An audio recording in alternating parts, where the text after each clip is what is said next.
Someone asks if he is recording and he says yes, and right after that, the guy greets his subscribers. This guy is Yahello, a YouTuber who is recording a raid. The guy says that the monster they will face today is a rank C+. He adds that arachnids live in groups like ants. Moreover, they do not attack directly, but instead prepare webs.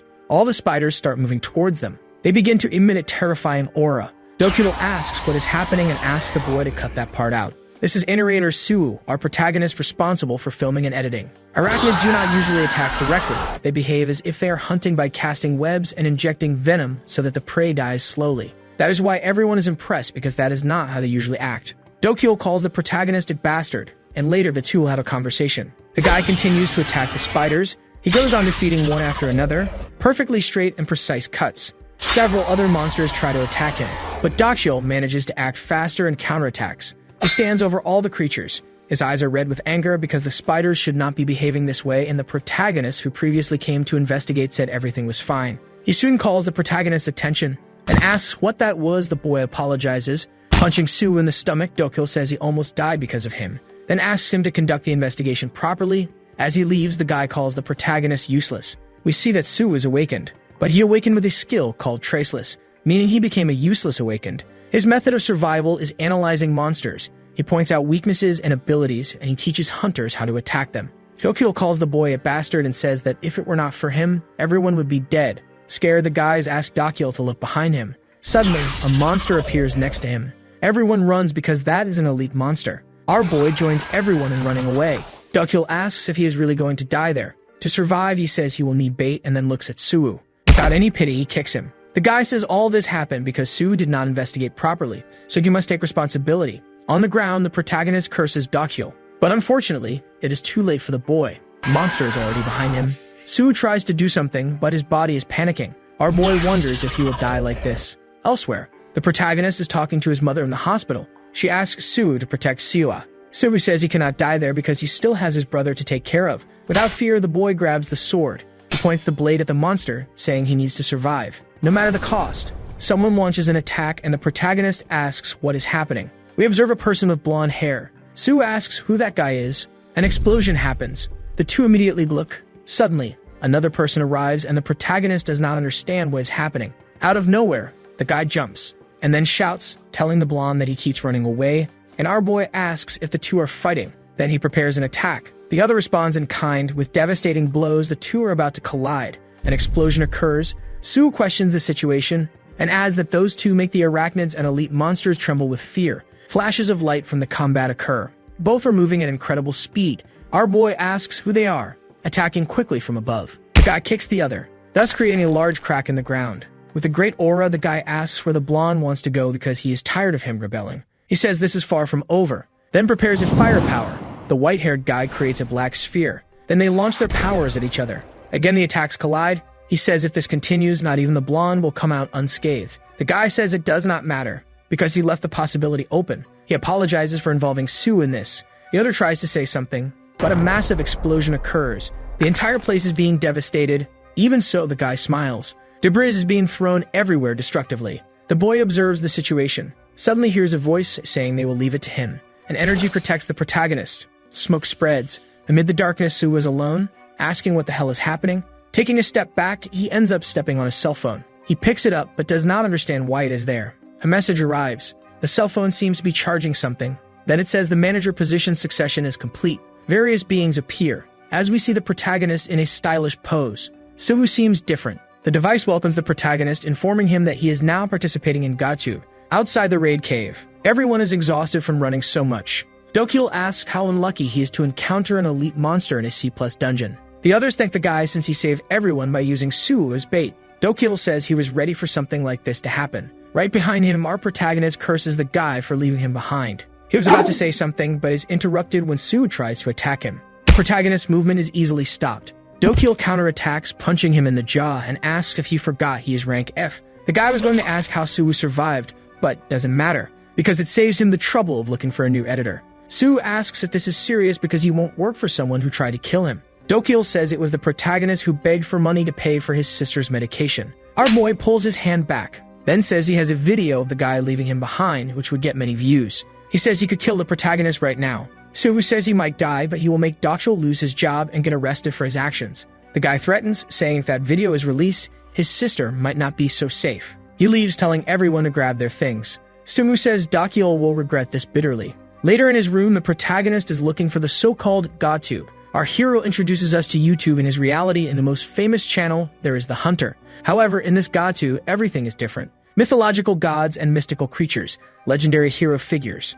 Sue asks if these are the people who run this app. In his mind, the protagonist wonders who that guy is and why he gave him this phone. His situation is very confusing. But if this is true, if these creatures really exist, they at least start with 1 million subscribers. Sue says this isn't so bad and maybe he should give it a try. The protagonist clicks to subscribe to a random god's channel. Sue seems very confused by all of this.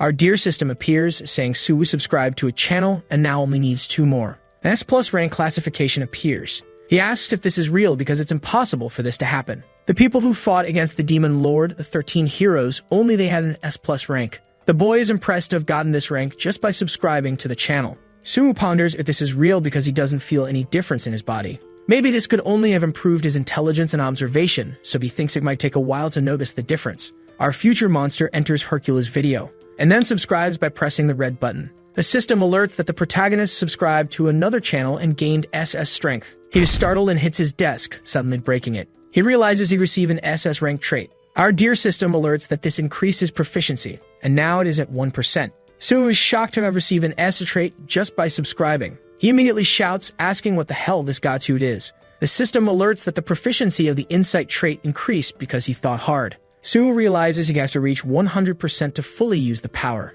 Watching Hercules' video, the protagonist decides to click. A crowd is very impressed. Something like a pillar is being lifted using only brute force. Doing squats, Hercules says this is incredible. These stimulations in his legs. Hercules shouts, saying this is very good. Sue asks what is this he is watching. He tries to unsubscribe by clicking the button multiple times, but the system alerts the protagonist that he cannot unsubscribe. Hercules tells him he can enter anytime he wants but cannot leave just because he wants to. Again, the system alerts that unsubscribing is impossible. Dokil calls the protagonist. Sue asks why he is calling at this hour. Our boy answers, and Dokil says he thought Sue would block him. The protagonist asks what he wants, and the guy says Sue has nowhere to go. Sue asks if he called to provoke him. Dokil asks the protagonist not to be like that because they work together. Sue asks what the guy wants because he has no time to waste. Dokil says the Ishroot called him to string alive, so he asks if Sue wants to go along. The protagonist is surprised to hear this because Ish is the #1 financial company in Korea, and recently, the group's granddaughter awakened 2 S-rank traits as a hunter, so they must be entering the hunter industry. Dokil says she's expanding its business, so he asks if Sue will join and he says no. The guy says he will pay 5,000 for the video. He asks again if Sue will go. Smiling, our protagonist says he still won't. Dokil says this amount is 10 times what he usually pays. With great conviction, the boy asks for 50,000 to make the video. Suddenly, the guy goes crazy, saying that amount is too high. The system alerts that S+ insight proficiency has increased by 2%. Our protagonist corners Dokil, asking why the group wants to broadcast with him instead of S ranks. The guy tries to play dumb. Sumu says the group's granddaughter has 2 traits, so her grandfather wants her to learn the basics first. And the basics of hunters are to hunt monsters, which is why Dokil's channel has 210,000 subscribers. The protagonist adds that the guy only got to this point because of his strategies. The reason the president is there is not because of Dokil's ability, but because of Suu's knowledge. The guy is confused, not knowing what to say. Our boy asks if he doesn't want it. Dokil is furious for not getting what he wanted. Suu says if the guy can't pay, he should take a loan. The protagonist has a psychopathic look. The next day, we see the 2 in the B-rank dungeon. Stu asks when Dokil will transfer the rest of the money. He says he will send it when the raid is over. They notice something behind them. We see a girl. She is the granddaughter of the group. Her name is Han Charon. Sue is impressed, saying Han is very beautiful, but by her demeanor, it will be difficult to get close. The protagonist says he doesn't care, he just wants to get the money. A gigantic monster appears, intimidating everyone. Sue warns that it is a black troll. Dokil tries to seem smarter, detailing all the physical traits and that the troll's rank is B. The easiest strategy to defeat is to tear its entire body apart, then cut its heart and head so it cannot regenerate. Without any fear, the girl grabs her sword. She rushes towards the black troll at full speed. Han is ready to deliver a precise blow. She jumps without caring about any strategy. We observe that the girl has good aim, targeting the troll's heart. After that, gracefully and quickly, she cuts the troll's head, theoretically following Dokil's strategy. The 2 look at Han and she says it was very easy. Strangely, the guy starts to flatter her, saying it's expected from a hunter who awakened as rank S. Han says he is flattering her too much. Our boy notices that the sword the girl is using is not normal. He says it's an Aurelian sword and asks how expensive it is. Looking at the sword, Han gives an approximate value of 20 billion. Dokil is scared, but Sue is amazed. She asks them to go deeper into the dungeon. A few hours pass since Han asked that. Dokil steps on blood, a bit impressed with such skill. Han asks to wrap up as she has eliminated all the black trolls. The guy takes her hand and says she worked hard. Dokil is pissed, thinking he could be noticed by the group, but now he's close to being outshined by that bastard Suwoo. The protagonist says this is quite fun. Something suddenly appears, scaring Suwoo. Dokil says this is his chance, then says that judging by the size, it must be an elite monster. A bit scared, our boy starts to say that this is not an elite monster, but rather the boss creature of the dungeon. A monster roars, exuding a highly superior power. He raises his hand, ready to strike. Han realizes this, and the only way to survive is to defend. With difficulty, the girl defends against the monster's blow. Dokil is impressed by her skills. The others, being the biggest traitors possible, flee just like last time. The creature likes the situation it is in, so it decides to give another attack to Han. Still, she dodges, but the monster ends up hitting the ground, throwing debris everywhere. Stones fly and hit the guys who tried to run away. Without much thought, Dokil also tries to flee. In his mind, his desire to live comes first. He continues to run to immediately escape the place. His attempt seems futile when he sees the boss in front of him, launching a massive attack. Dokil thought he was already dead because it is impossible to do anything against that. Han defends the blow, making the guy lit again. The boss is very strong and Han can't take it. At that moment, she is thrown far away, then ends up hitting the rocks, suffering a lot of damage. Without giving any time, the creature prepares another blow. In her mind, Han says she needs to dodge. Quickly, she climbs up the monster's arm. She goes behind its head to try to cut it. Several attacks are made on its neck, but nothing seems to have any effect. The boss looks back, exuding a giant threat. Han realizes that now there is no escape. The blow is coming firmly and strongly in her direction. She jumps with extreme speed and dexterity. Even so, the creature manages to hit her. Fortunately, she can defend against this colossal blow. Sumu sees that it will be impossible to defeat the monster. Even though Han has 2 S-rank traits, she is just an inexperienced hunter. In the same place, the boss makes several attacks. The protagonist realizes that the only choice he can make there would be to leave Han behind and flee like a coward. Otherwise, Su will die if he stays, or he can believe in the power he got from Gatu. Bumping into the protagonist, Dokil runs by, pretending he is too scared to think of anything. Our boy remembers the words Dokil said, that this only happened because of his poor investigation. Su recalls that the guy is the worst of the trash. We see the girl suffering against the dungeon boss. While in Su's mind, he can only think that he wouldn't be able to win, but his body moves involuntarily. The protagonist tries to get the creature's attention while saying that money and prestige mean nothing when you die. The boss does not retreat and continues to strike. Our boy says that leaving Han and fleeing would be no different than being just like that piece of trash. The two's blows clash, causing a great shockwave. The creature doesn't understand what Su just did. Han says the protagonist deflected the monster's attack. She then asks who Su really is. A blue aura is around our hero. The protagonist breathes deeply. We see that this power is from Hercules. The boss's hand is stuck in the ceiling. Soon he uses the other to hit Saiwu. The blow hits and the protagonist finds it a bit difficult to hold it. Even so, the blows keep clashing. The two have trouble dealing with each other, but Su tells Han to act. She obeys the protagonist's order. Then she makes a big leap to start the attack. The creature sees it but can't do anything because Su is blocking it. The blow hits its chest as Han tries to hit the heart. She moves away to start another strike, doing several flips before landing on the ground. Then she unsheaths her sword to cut the monster. The girl, with extreme difficulty, cuts the boss's head. The two watch the creature fall slowly. Su wonders if it's over because something still feels strange. Bosses can usually have a variant, thus being able to transform into a second form. Our boy is right, and the monster starts regenerating its head. He acts quickly and grabs Han. She screams in pain while the protagonist can't do anything. Even after doing several impossible things, he questions if the Gatu abilities are real. Still, Suwu says he will buy time because if Han dies, he dies too. She asks the boy to run quickly. Doing his best, the protagonist asks Han to aim for the heart. The girl manages to escape the creature's claws. After that, she falls to the ground because of exhaustion. Getting up, she says she will do what Suwu said.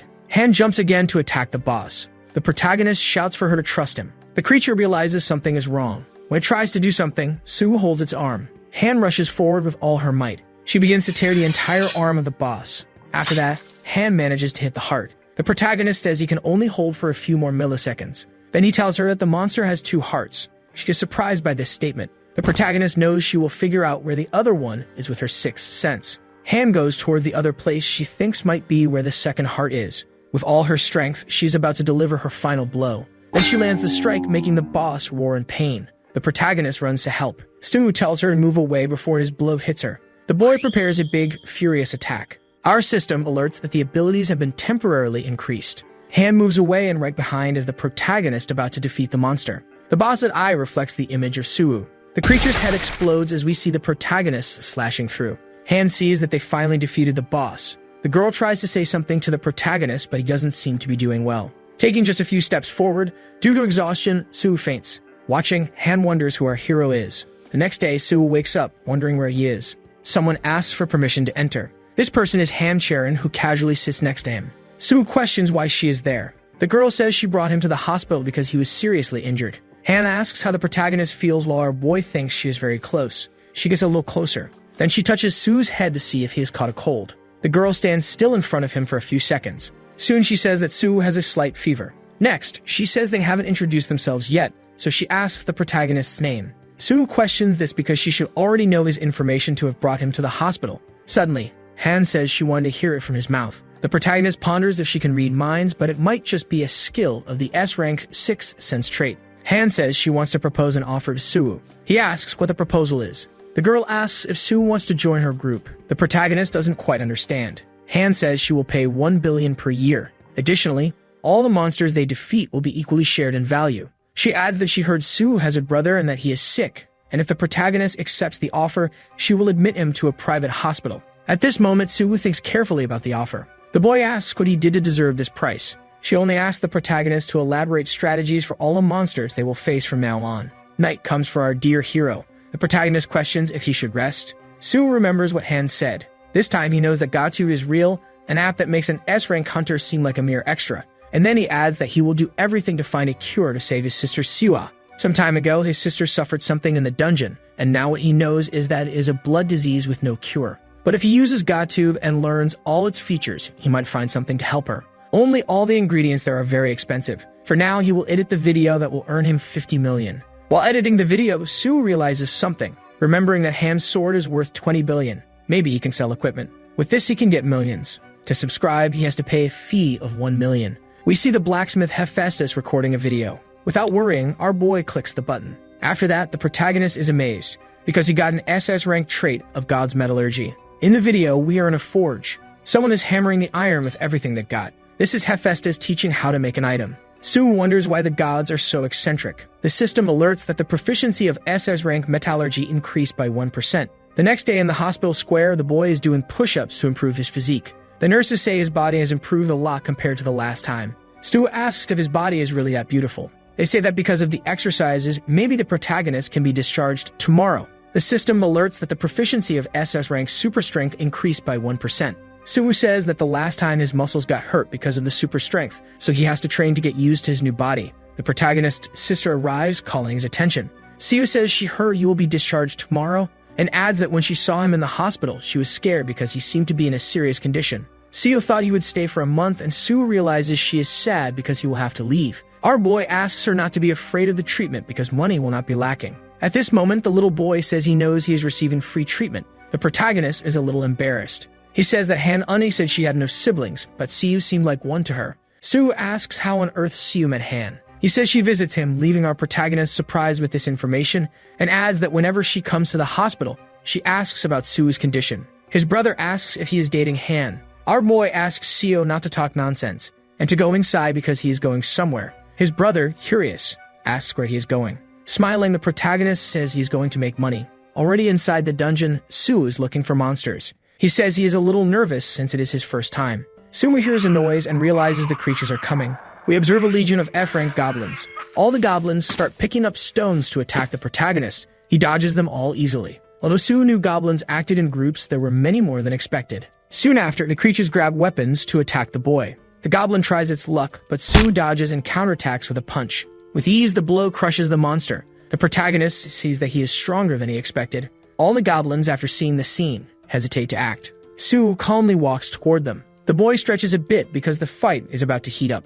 Smiling, he says the goblins can come at him. A few hours later, in another place outside the dungeon, throwing the bodies on the ground, Sue asks how much he will earn for this. The guy says the protagonist only brought remains. This is Wang, the owner of the Siu Smithy family. Wang teaches Sue the metallurgy method since this guy is experienced and has been in this business for 20 years. It doesn't matter if you have good materials. What matters is if you have a good blacksmith capable of performing miracles even with scraps. Our boy's eyes shine. Wang says that was a demonstration, and now it's Suwoo's turn to try. As the protagonist goes to the forge, the guy thinks the boy is a bit strange, because instead of asking to be his apprentice or paying for equipment, the kid asked to borrow his forge. Wang allowed it out of pure curiosity, but sees that Suwoo is just a beginner. Probably the boy must have seen a video on YouTube and thought it would be easy. But on the first hammer strike on the iron, a few hours later on the same day, a beautiful girl, a representative of the Soan company, her name is Kim Soan. Wang asks if she had arrived, and she says yes, because what girl would enter a forge like this? Kim calls Wang the best blacksmith in Korea, so she came personally to place an order. The girl always brags about being from the Soan family. She then goes to her bag and says she has many materials available, so she decided to supply a bit. Sounds of hammers are heard and she starts getting angry. Then she shouts, asking the protagonist to stop hammering. Calling Suwoo an idiot, she asks what he is doing. Grabbing the sword, Kim says the work is horrible. Wang asks what she thinks and the girl replies that the blade was made crudely. The guy questions what if the materials used were goblin remains. She is a bit impressed, questioning if she heard correctly. Wang says that the sword was made under the worst conditions and still made by a novice, making Kim ask if he accepted an apprentice. Actually, he says he tried that auction, but watching him hammering, it was impossible to say that was his first time. With every hammer strike on the iron, it was like a heartbeat. Wang says he has never seen anyone make a weapon with that material and that the boy still rejected being his disciple. Kim turns to see our protagonist. Suwoo continues hammering without stopping. The girl seems to be thinking about something. Our boy finishes the blade he was making. The system alerts that the proficiency of SS rank metallurgy increased by 4%. Suwoo asks how he can sell this weapon. Kim asks if the protagonist wants to sell this spear. She then introduces herself as a representative of the Soan company. Suwoo seems to recognize this name because it is a company focused on the hunter industry. The girl says her company buys the best products in Korea, so she asks if the boy wants to sell. A little swindler, Suwoo asks how much she will pay, and without worry, the girl says she will give $1 million. After that, the protagonist began to work hard. He started making weapons like a madman. Shouts are heard outside the place. That's Kim getting happy with the result. She is excited because she made a contract with the S group. The equipment is of high quality. Kim says it's all thanks to Suwoo, so if he needs anything, she will be there to help. She then asks the boy to check his account. Looking at his cell phone, Suwoo wasn't expecting anything amazing. But when he saw the amount deposited in his account, he was unexpectedly calm. Kim asks what happened and tells him to look again. Right after checking the amount of money, Suwoo was very happy and excited. On the same day, we see the protagonist thinking about something. He is looking at his bank, seeing how much money he has.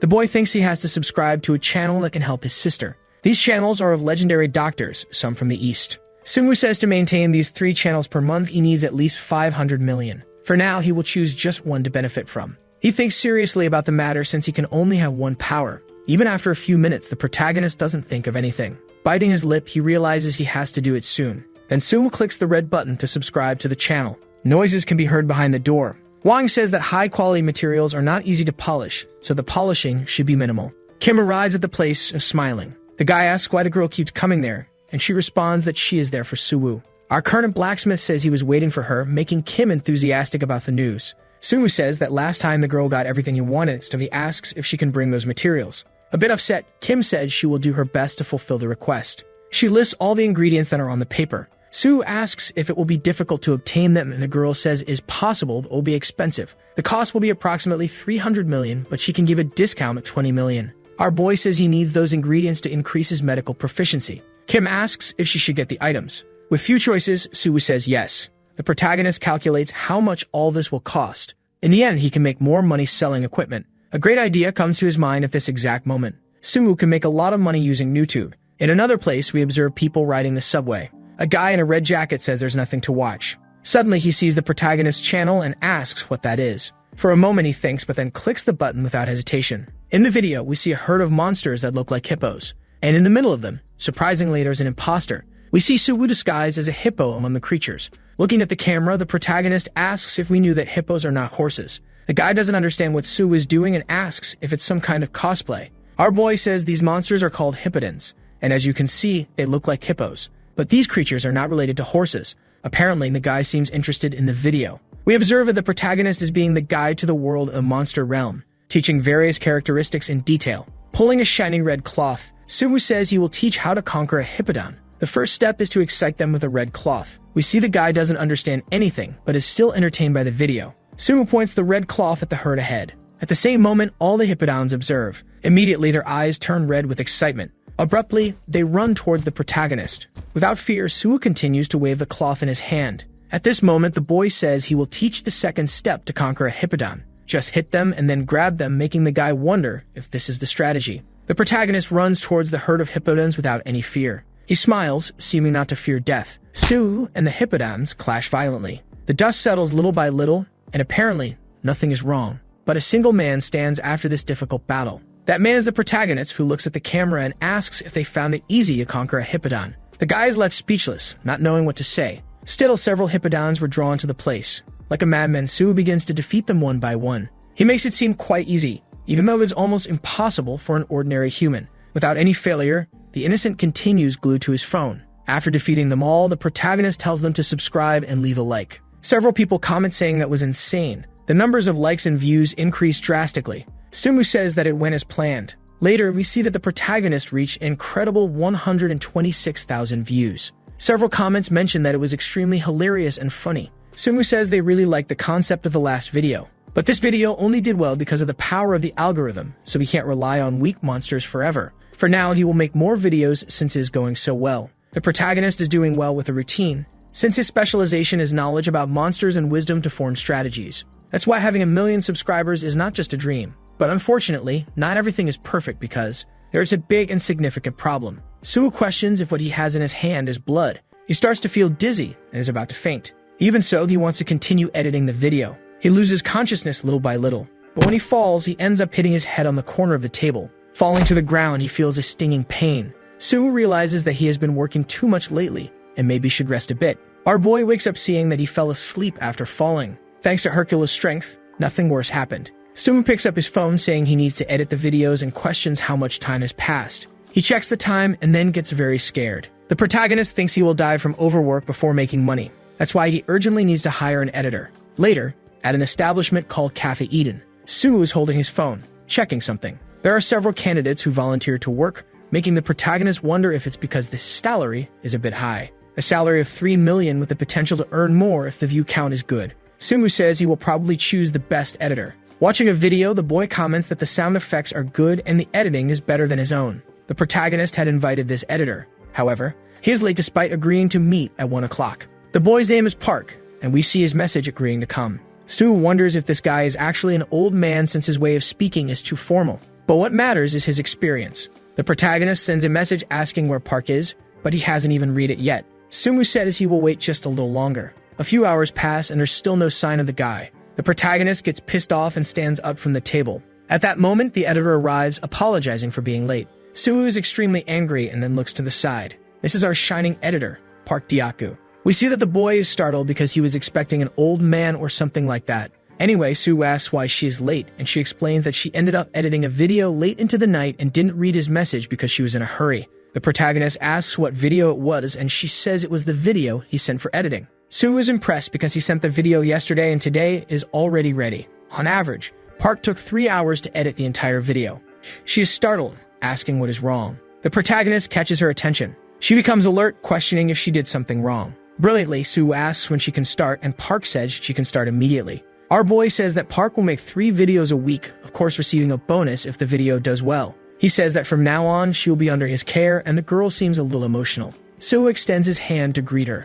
Suddenly, the girl bangs her head on the table, saying it will be an honor to work with him. People run in, saying there has been a dungeon break and all the monsters have escaped. Some people say the shock is rank C and nearby residents must evacuate. Park shouts that they need to get out of there, but quickly Sue says that she said she could start working immediately. She doesn't understand if she heard correctly. With a mischievous look on his face, the protagonist smiles. Sue hands her the phone and asks her to follow him, making Park ask where they are going. Directly, the protagonist says they are going to make money. Everyone runs scared, but Sue goes against the crowd. Running, he shouts for her to start filming. Right after, Park starts recording. Several monsters are coming while voices say to run. Without hesitation, Sue runs towards all the orcs. He easily finishes one with extreme speed. The protagonist asks viewers to subscribe and legal like to activate notifications. Like a madman, the boy says he will start making money immediately. People arrive to evacuate the citizens. Heads fly and people at the scene are impressed. Their glasses fall off and they ask what this is. A girl is recording and a madman is slashing all the monsters,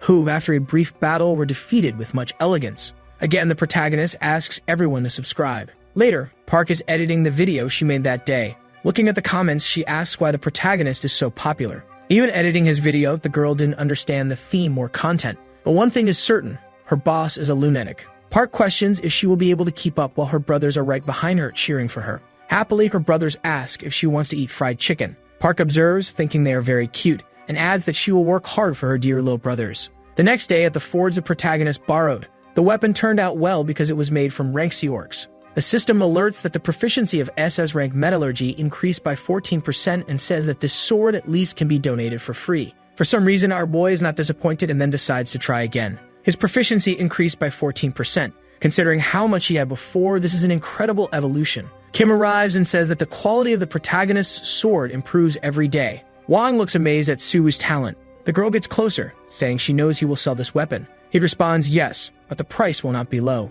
Kim says that the protagonist's face has improved a lot compared to the last time. Before, Suwoo's dark circles were big and she thought he was a zombie instead of a human. Our boy knows this because Park is editing his videos, so he has time to sleep. He adds that he is paying more because she's going into dungeons with him to record. At this moment, the protagonist is more certain than before that Dokul is trash. Suwoo says he is grateful and has no complaints about the edits. The protagonist asks what happened to the medicinal herbs he requested last time. Kim says she got everything, of course, because she couldn't disappoint Suwoo.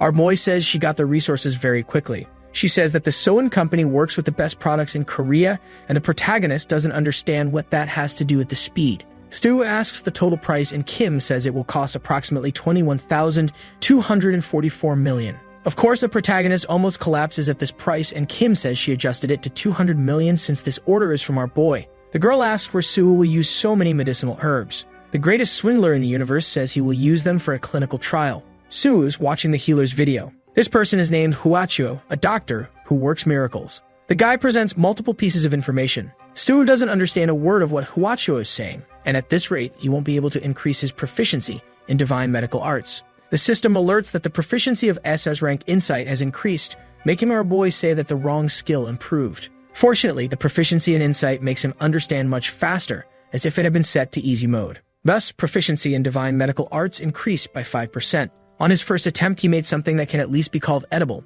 Suwoo tries it, saying that since it was made from Huachuo's videos, it shouldn't kill him. Minutes later, the protagonist is almost dead on the floor, saying that his money went along with the herbs. A notification arrives on his phone and Suwoo picks it up to check. Due to consuming that dubious medicine, his super strength proficiency increased slightly. Seeing this, he says he needs to at least lick what is on the floor to get stronger. Suwoo goes alone into a dungeon full of bats. These are E+ rank monsters, but there is a reason he came here. First, it was to record a video, and the second reason is that he wants equipment. Finally, to study the diseases of the bats, as there are hundreds of them, and various diseases are situated there. The bats have resistance to blood diseases, and through them, he can find a cure for his brother. This won't be easy, but with divine medical arts, it will be possible. The protagonist feels something behind him, but this sensation doesn't seem like a bat, rather a trait. Suwoo goes to check the place out of caution. At the same moment, he says these are Dokul's locations. Our boy says this is a big coincidence. Or perhaps they might be there following him since there is no internet or any means of communication in a dungeon.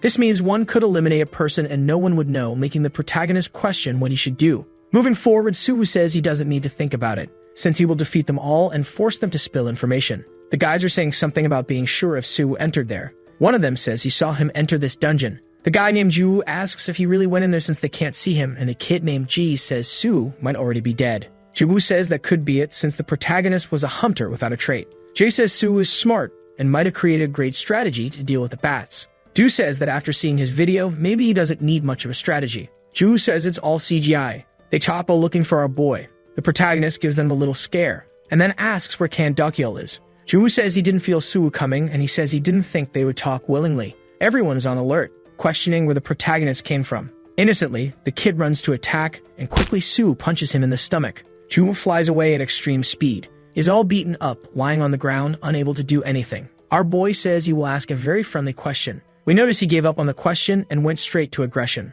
The others don't seem intimidated and call the protagonist a bastard. Immediately, his body flies against the wall. The extra doesn't understand what the hell is happening. After realizing he can't win, he tried to be friendly. As Suwoo approaches him, he shouts, saying he will tell everything. Our boy says he learned something important, that he can never trust the words of someone whose limbs are intact. The guy says that Dokul sent them there to teach the protagonist a lesson. Suwoo tells the kid to speak formally, showing respect to his superior. Our hero doesn't understand why Dokyul is so interested in him, and the boy next to him says he doesn't understand either. Sumu shows his hand, and the extra says he really doesn't know anything. Our boy pauses and then lowers his hand. He asks if the boy knows where Dokyul is, and warns him not to forget what happened to his friends. The kid asks if they aren't dead, and Sumu says he would never dirty his hands with such people. Our protagonist leaves, telling the kid to inform Dokyul that he is next. He then questions if it will be difficult to inform him. Suddenly, only screams can be heard in the dungeon. Sometime later, we even see one on crutches. Behind the guys is Suwu, with not so friendly intentions. They try to explain the situation to Dokyul, but the protagonist says their plan to lure him was incredible. The kid gets scared, saying it's not like that, and then runs, trying to escape from our hero's clutches. The others also run, apologizing to Dokyul. Sumu says the only one left now is him, and adds how much of a jerk he was for his friends to abandon him like that. Dokyul becomes furious and questions why the protagonist did this. How can an E-rank hunter have so much power? Suwu asks if the guy likes him so much to even send henchmen. Dokyul says there is no reason, and even if there were, he wouldn't tell. Smiling, our boy says he knew it would come to this. In a swift move, the protagonist advances, preparing a strike full of hatred against the guy. Dokyul draws his sword and tries to counterattack. Their attacks clash forcefully. Sumu says he will make the guy spill the beans after landing a big punch. The protagonist knows Dokyul is different, but he is still a B-rank hunter. Next, the guy tries a surprise attack, but the boy dodges. Immediately, he moves away to maintain distance from his opponent. Sumu says, honestly, he is a bit scared. It seems he still lacks the skill to handle a B-rank hunter. Quickly, he charges, and a protagonist says that even though the guy is fast, he can still dodge easily. Lately, he worked as Dokyul's editor, was mistreated in the dungeon, and beaten for trivial reasons. Sumu says he has seen the guy's fighting style many, many times. After editing so many videos, he even knows the movements or inclinations of his body. The proficiency of his plus rank insight increases by 0.5%. They start fighting frantically without stopping. All the blows seem decisive, yet the fight doesn't end. Sumu dodges the sword, and Dokyul is a bit tired. His thoughts focus on understanding how the protagonist is dodging so much. This is something only an S rank can do. The boy's blow sends him flying away. This last attack had a significant effect. Dokyul says he has seen Suu's videos on YouTube, but this is on a completely different level. Going mad, the guy says he will kill the protagonist at any cost. His sword becomes covered with an aura. Suu asks him not to do it, thinking that he didn't expect Dokyul to go all out. But now that it has come to this, there is no other choice, because at this moment he will also go all out. His muscles might tear, so he won't fight for long. Our boy instantly disappears from where he was, his speed so immense that it looks like he teleported in front of Dokyul. His blow will be destructive and massive. When it hits, it causes a huge explosion. The entire place is destroyed because of the attack. Someone arrives, telling the guys to close the area. These guys in the place are from the inspection bureau. After that attack, Sue remains standing with a victorious aura. Everyone's watching the protagonist. The purple-haired woman asks if he is Suu, an E-rank hunter. With the sword pointing at Dokyul's neck, he says yes. She introduces herself as Lee Minjung, the head of the 4th team of the inspection bureau guards. Lee asks if the hunter Dokyul tried to assassinate Suu, and our boy says yes, and that he even has a video as proof. The girl says the video has been confirmed and adds that this is not something easy to forget. But Suu is an awakened without traits. Our hero says that this organization kills criminal hunters and is composed of at least A-rank hunters. He says that the traitless grade does not refer to the hunter's rank, and Lee says she knows Suu is an E-rank hunter. The protagonist says there is no reason to answer any questions since he is the victim. She apologizes and says she will handle this case correctly. Lee says that Dokyul will never see the light of day again. Our boy leaves, saying he will leave the case in her hands. Another person arrives, saying something, but Lee just thinks it's very strange. The girl this time is Jung Sua, and Lee asks if she has any class. Jung says she was promoted to rank B, not rank A. A dense black aura appears and throws her to the ground. Jung doesn't quite understand what is happening. Standing, Lee says the girl still can't endure it. Jung says that's obvious because she is just ordinary in front of her. Lee says Sue didn't feel anything at all, and Jung questions if that's possible since he is just an E-rank hunter. Jung says they should have arrested the boy since people lie about their class. Lee interrupts, saying he wasn't strange. After that, the other doesn't understand anything. With our protagonist, he says that was a close call, and if his channel gets more famous, he will become a target for criminals. He only managed to confront Dokyul because he already knew his tactics. With the challenges ahead, it's better to increase his SS rank super strength. Unfortunately, it's still a 1%. To gain more, he needs to be a subscriber to the channel. Then the protagonist says maybe it's a good thing. Someone is commenting on something. It's Hercules, questioning how a human can see his channel. Sue asks if he can't access preferential training, and Hercules says that's not it, because he can't go to the protagonist playing to do that. Sue remembers the two who were fighting and thinks they might have been gods. Hercules says he can't teach in person, but he can still teach. He starts explaining that the protagonist's muscles, especially the triceps, are in a mess. The proficiency of super strength increases after Suwu knows this mere information. Hercules informs that all muscles are important, but the muscles in the back are very important. They take care of the body's central balance when it comes to bold movements.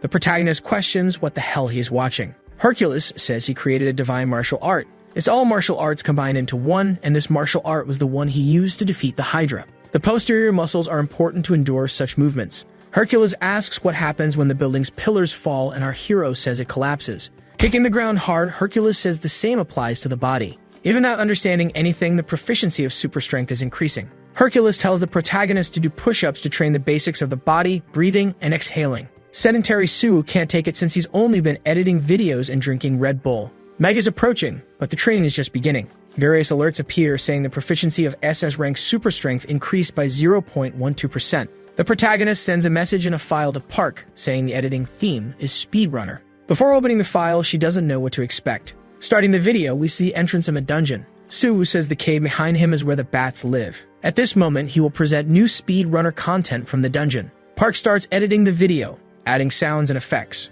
She wonders why go where there are bats since visibility is not that good. That's how the protagonist sets himself apart from others. Suwu says the current record is 58 seconds. That day, he will challenge that record and break it. For this part, Park says she will add a timer. The protagonist's eyes shine. At that moment, he gives a super kick to the dungeon. The girl doesn't understand anything at all. Then she's impressed, questioning if a dungeon can collapse.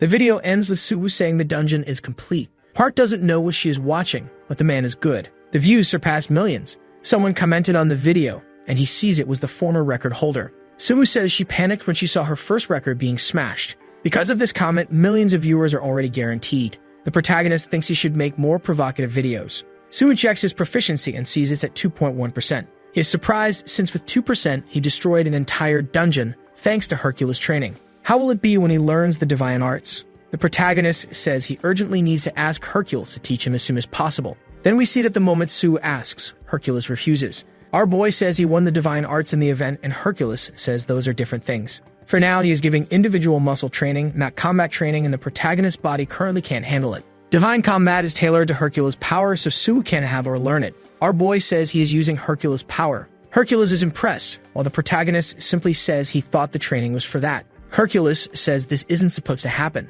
Suwu says he possesses Hercules' power anyway. The god still doesn't understand the situation. Our hero thought his power came automatically with a subscription through Gatu. After this, he shouts in surprise. Suwu realizes something is very wrong with this. Hercules asks how the protagonist did this. The boy explains that he gained the power through Gatu, and this applies to all the gods he subscribed to. Suwu asks if this is strange. Hercules says it's ridiculous, questioning who gains powers by subscribing to a channel. The protagonist says that despite this, he can really obtain the powers of the gods. Hercules pauses to think because even as a human without divinity, Suwu is still connected to Gatu. The boy wonders what a human with divinity is because he knows who is the person that opened this possibility. Suwu explains what happened for him to have Gatu. Hercules says one reality cannot interfere with another, and from what the protagonist explained, his account belongs to the Gatu manager. Our boy asks if he has met any managers, and Hercules says only a few. Hercules says if every manager could gain the powers of the gods just by subscribing, it would be the gods of the universe.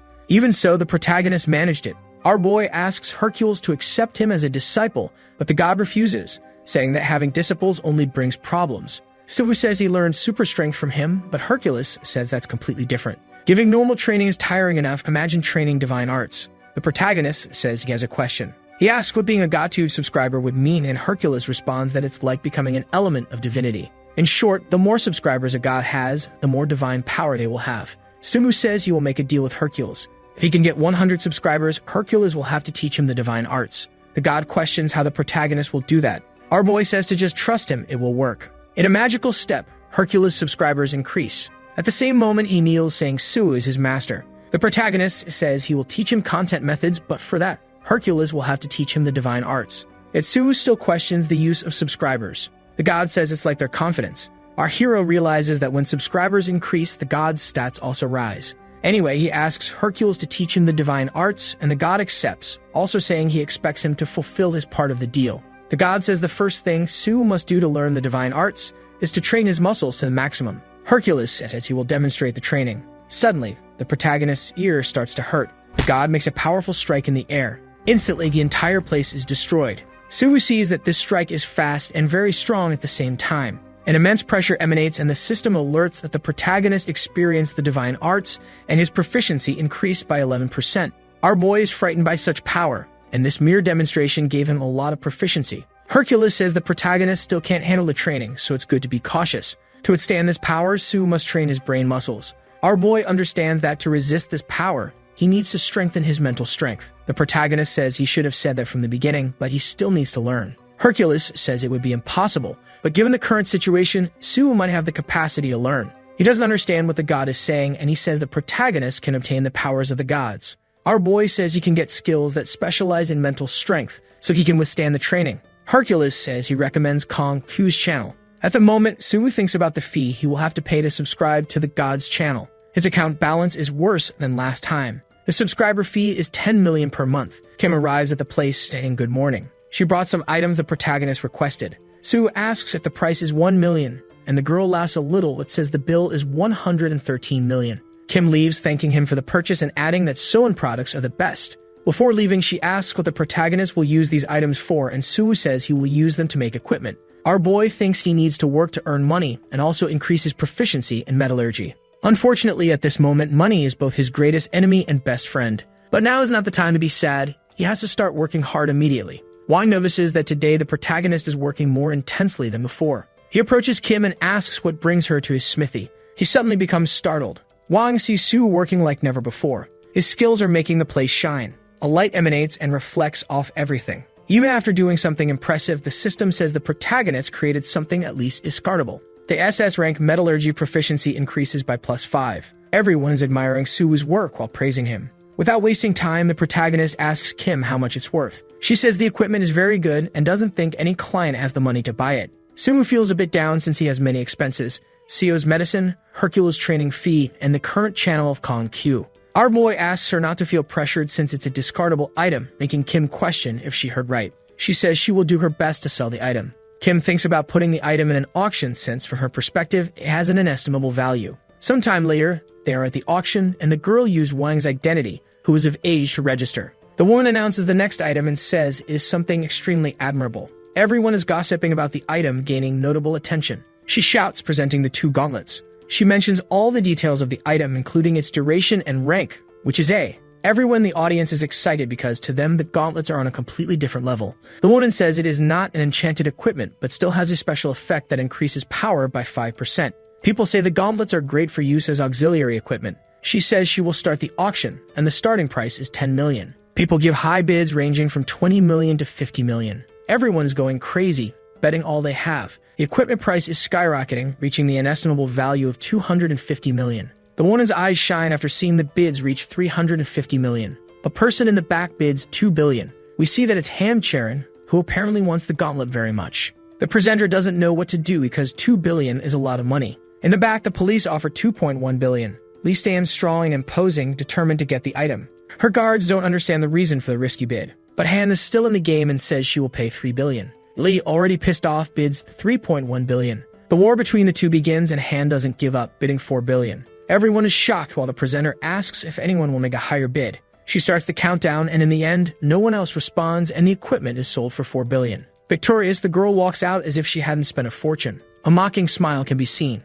At Wang's brother's smithy, Kim didn't know the equipment would sell for such an absurd price while the protagonist is trembling. Looking at his bank account, 3.6 billion were added to it. We see that taxes still apply, taking 400 million from our boy, but he still has a lot of money. He advances, thanking Kim for putting the item in the auction, leaving her surprised but saying that Suwu is crushing her. The girl can't take it, saying she can't breathe anymore. The protagonist lets go, apologizing for doing that. Kim says she has a lot to thank Suwu for since, because of him, her family's auction house became the center of attention. Our boy was going to thank Wang, but he says it was all thanks to Suwu, and that he had nothing to do with it. In his thoughts, the protagonist says he will try to teach a Festus skill to Wang. Before that, he needs to pay Kong Q's subscription fee. Suwu is annoyed because anyway, it's a lot of money to spend so frivolously. Our boy subscribes, but even on his face, it's clear he's not very happy. Later, Suwu is having lunch with his brother, and Suwu asks if this place isn't too expensive. The more humble one says it's no problem to eat there. Suwu doesn't care about money anymore since he has billions in his account, and this restaurant doesn't even make a dent in his bank balance. Unfortunately, there are still the channel fees that add up to 11 billion. Playing with his phone, the boy says he will watch God2 while eating. Kong Ku's channel is there with 34,000 subscribers. Even for a god, the protagonist knows this is a lot. By subscribing, Su will gain an SS, a rank skill. But it's not for combat since it focuses on mental strength. The protagonist says that for now, he should focus on increasing his proficiency, so he starts watching the video. Inside, we observe a dense and beautiful forest with the sun illuminating everything. Kong Q says that a true knight is one who takes care of his surroundings. Sumu says he feels extreme boredom just from pressing play. The system alerts that proficiency increased by 0.01%. Later in the protagonist's room, Hercules questions why Suwu didn't gain the skill completely, and our boy says he needs to increase his proficiency. The god says this violates the laws of the world, and the power he possesses won't be able to teach him at his current level. Hercules says Suwu needs to concentrate and try to obtain the center of Kai. From the protagonist's face, it's clear he doesn't understand anything. The phone screen starts emitting a very bright light. Hercules gives Suwu a lecture because he doesn't want to understand the system, but instead wants to gain power easily. He then asks if that's wrong. Of course, our boy, slightly trembling, agrees with him. The god says he will try to teach the divine arts more simply for the protagonist to understand. The answer to learning this complex movement lies in Suwu's muscles. He says to release the force causing a headache in his own muscles. Later that night in the S group, someone says they heard Han bought new equipment. She confirms this information to her grandfather. He says it costs 4 billion, but Han promptly says the weapon is good, but nothing compared to her sword. Still, it's great auxiliary equipment and increases her stats. Taizan says it's good to hear that. She thanks her grandfather for the money invested. With a serious expression, Taizan says it will begin. The girl understands he is talking about the S-rank dungeon. A beautiful sunset is seen. On the ground, we see a tired, sedentary boy saying he still hasn't fully learned the divine arts. Su picks up his phone to take a look. There he sees that his proficiency hasn't even increased yet. A person in yellow asks if it's possible to win an impossible fight, and Kong Q responds yes. Our boy gets up even though he's so tired. In his thoughts, Su knows that in Greek history, Hercules was once human but managed to surpass the gods. The protagonist knows that the divine arts aren't just for fighting. At this moment, what he needs is endless effort. An intense wind arrives and sweeps around. With calm and concentration, our boy throws a punch that causes pressure in the environment. The system alerts that it will permeate Su's body. When he opens his eyes, he is quite surprised, because he saw the destruction his punch caused. The proficiency of the divine arts increases by 0.03%, and Su says he needs to find a new training center. Park, our favorite editor, is sighing in relief. Looking at the message, she sees that what she will eat it won't be another of the protagonist's crazy antics. The Fire Witch broke the record Su had set days ago, a feat that lasted an average of 11 seconds. Probably this video will be of our boy breaking that record. This time, his cosplay is like the witch who surpassed him. Looking at the phone, he talks about his record being broken by the Fire with channel. At this moment, Su is teasing the witch, and meanwhile, Park is in disbelief. The protagonist says something about defeating her, but if he tries, he will surely become toast. Preparing, our beloved sedentary boy plans a strategy to break the record of Hannah, the owner of the Fire with channel. Sumu says he will stop the chatter because the real deal is about to start. Suddenly, he lifts his foot and quickly directs it to the ground. Behind the screen, the girl is scared. When she sees that the protagonist sent 2 videos, at the same moment she watches the second one, she is terrified. Returning to the moment when he lifted his foot with a sudden stomp, he makes his camera and everything around him shake. The ground starts to crack after this strike. Park questions what she is seeing. She checks the video duration to see if the protagonist broke the record. When she sees it, she realizes Su destroyed the dungeon in just 4 seconds. With our boy, he says it was all thanks to the divine arts, and with this, having 15 million subscribers won't be a dream. Scrolling the screen, Su sees that Han failed in the dungeon, but realizes it's just rumors. Someone says they checked the articles and are absolutely sure they are real. Of course, the protagonist is impressed by this information. News reports say Han failed in the S-rank dungeon and question the future of the S group after this failure. Seeing the article, Su notices that nowhere does it explain how she lost. Even with this happening, our boy says it has nothing to do with him. A door opens, revealing the top floor of the S group building. We see Han standing there. With a somewhat angry face, she says hello. We observe that she is talking to the director of the S group and Han's aunt. Mina asks if she is returning there after meeting with President. Han says the woman is also there to see him. She says the president wants to hold an executive meeting because investments are being withdrawn and stocks are falling. Mina says that it's not Han's fault, but theirs for expecting too much. Passing by Han, the girl asks her to leave before meeting her brothers. Unfortunately, our favorite waifu is devastated. At the hospital, Sui is giving medicine to his brother, and she says is very bitter. The protagonist has been giving him a lot of medicine lately, and because of this, his proficiency in divine medicine is constantly increasing. Our boy is getting much stronger. The S+ rank trait Insight has a proficiency of 248%. Even though the medicine is horrible, Su is getting better. It's definitely effective, and when his proficiency increases more, he will be able to cure this cursed disease. The problem now is money. His 17 billion won't be enough to pay the fees. Su says he could sell medical products, but he needs certification for that. Anyway, he will just ask Kim what to do. Someone knocks on the door of the room. The person outside asks if this is the residence of Mang Suu. The guy says he is the secretary of Han Charon. His name is Kang Minja. Inside the room, he says that the lady needs the protagonist's help to conquer the dungeon. Su understands Han's situation. Our boy asks if she wants him to create a strategy, and Kang says yes. Su asks what happened inside the dungeon for her to have failed. The guy says he doesn't know the details and adds that he was only informed that Han needs the protagonist's help. She wanted to come personally, but there were too many people watching her. Kang asks if Su can talk to Han. In the Estate Group Gymnasium, we see that the girl is using the gauntlets with a certain dexterity and skill. Her strikes are precise and beautiful. Kang says he will call her, but the protagonist interrupts him, telling him to wait. In his thoughts, Su knows that Han is in a trance training since he had previously experienced that. The secretary tries to say something, but our boy tells him to wait a bit. The girl's concentration is at an insane level, making her sweat a lot. Su says her movements and attacks are not systematic. He adds that because of the divine arts and insight, his perception has changed, and what Han is doing now is just swinging the sword randomly. Our boy continues, saying her talent with the sword is buried because of her cruelty. But if she learns proper martial arts, she will become a great swordswoman. Or maybe join a sect, but unfortunately, the S group won't allow that. With her current level, she might be able to follow the videos on GodTube, and the channel of King Arthur, the legendary Knight of the Round Table, might help her. The first dragon slayer, Siegfried, who wields Balmung, was also a great option. Shang Yu, the 10,000 conquering man, also seemed like a good choice. Our hero thinks that Han Charon could learn from the gods despite their odd content, but he then remembered that he was the only one with access to GodTube. Then suddenly, the idea of teaching her himself after watching the videos struck him. Since she, ASH Group's granddaughter, would be covering all the expenses, the additional members' fees wouldn't be a problem, and the greedy man could even get paid to educate her. Just thinking about the profit that this genius plan would make him made our hero drool. But the real question was whether Han Charon would accept lessons from a hunter from a far lower class than hers. He then wondered if he could teach her the divine arts while being a mere student himself. But while the influencer was lost in his thoughts, the girl had already finished her training and stated that her assistant should have warned her of the presence of a guest. The assistant apologized to his mistress since it was Su who asked him not to interrupt her training. Despite being all sweaty, the beautiful girl was sparkling under the light. This sight captured the blushing young man's heart. As the blushing Han Charon passed by him, our hero couldn't help but admire her beauty. After that, inside the office, Su claimed that he came here because Han Charon needed his assistance. He then asked about her last mission inside the dungeon. But Su was confused when Han Charon claimed that the dungeon wasn't filled with monsters. The girl affirmed that she didn't find any monsters upon entering the dungeon with her team, but something big happened shortly after. The hunters stumbled upon a particular monster. Han Charon was scared by the wolf-like creature they found in the dungeon, which could hardly be defined as a monster. The wolf family monsters were quite diverse, yet none of them should be strong enough to spawn inside an S-rank dungeon. The A-rank hunter began to shiver as she remembered how powerless she was in the face of this wolf. Despite the dungeon being S-rank, she shouldn't have been this powerless. But the real problem was that Han Charon went to raid the dungeon with other elite hunters with great equipment, yet they stumbled upon a monster that could overpower them with ease.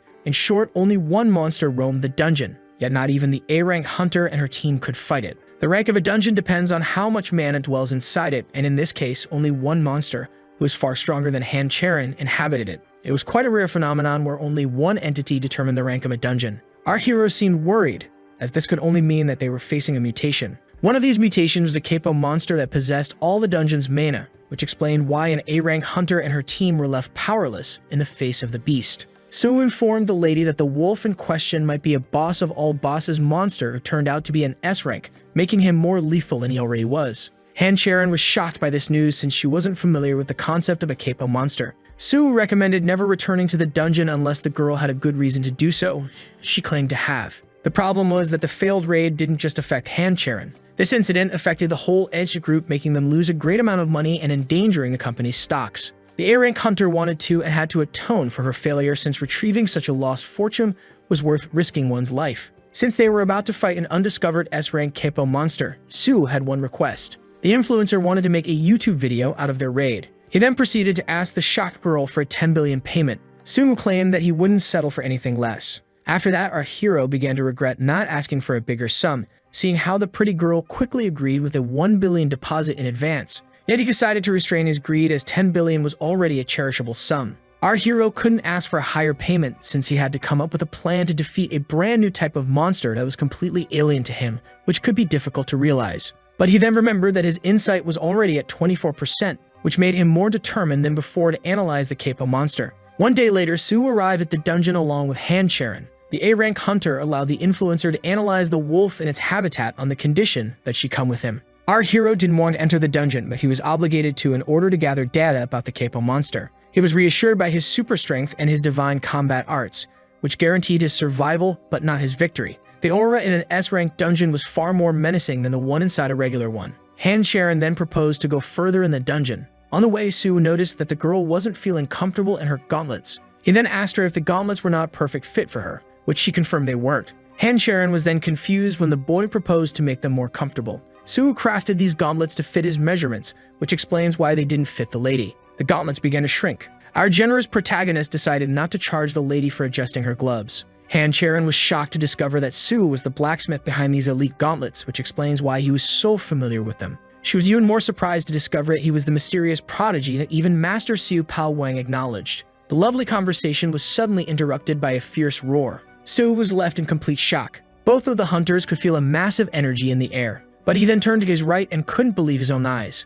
The murderous red gaze of the S-rank capo monster was upon them. This wolf was filled with power. The creature was like none before. Sue began to panic as the wolf's power was like nothing he had ever seen before. The terrifying S-rank capo monster had arrived, and so the influencer and his client came face to face with the mighty wolf. The panicked Sue began to wonder if the two of them were capable of defeating this new kind of monster, but he then remembered that he only came to scout the monster and not face it. And so the YouTuber activated his power as he was determined not to engage. With that, our hero made his move. He then proceeded to smash the ground with his foot, before telling Han Charon to retreat. And just like that, the two of them began to run for their lives. The capo monster's howling echoed throughout the dungeon. Sue and Han Charon made it safe and sound out of the dungeon. Although he couldn't be fully sure of it, the strategist speculated that they would need at least 5 S-rank hunters to even neutralize the giant wolf. Han Charon wanted to know about the ability that Sue used to escape the dungeon, but the man was more interested in knowing how her team didn't suffer any casualties after facing such a horrific beast.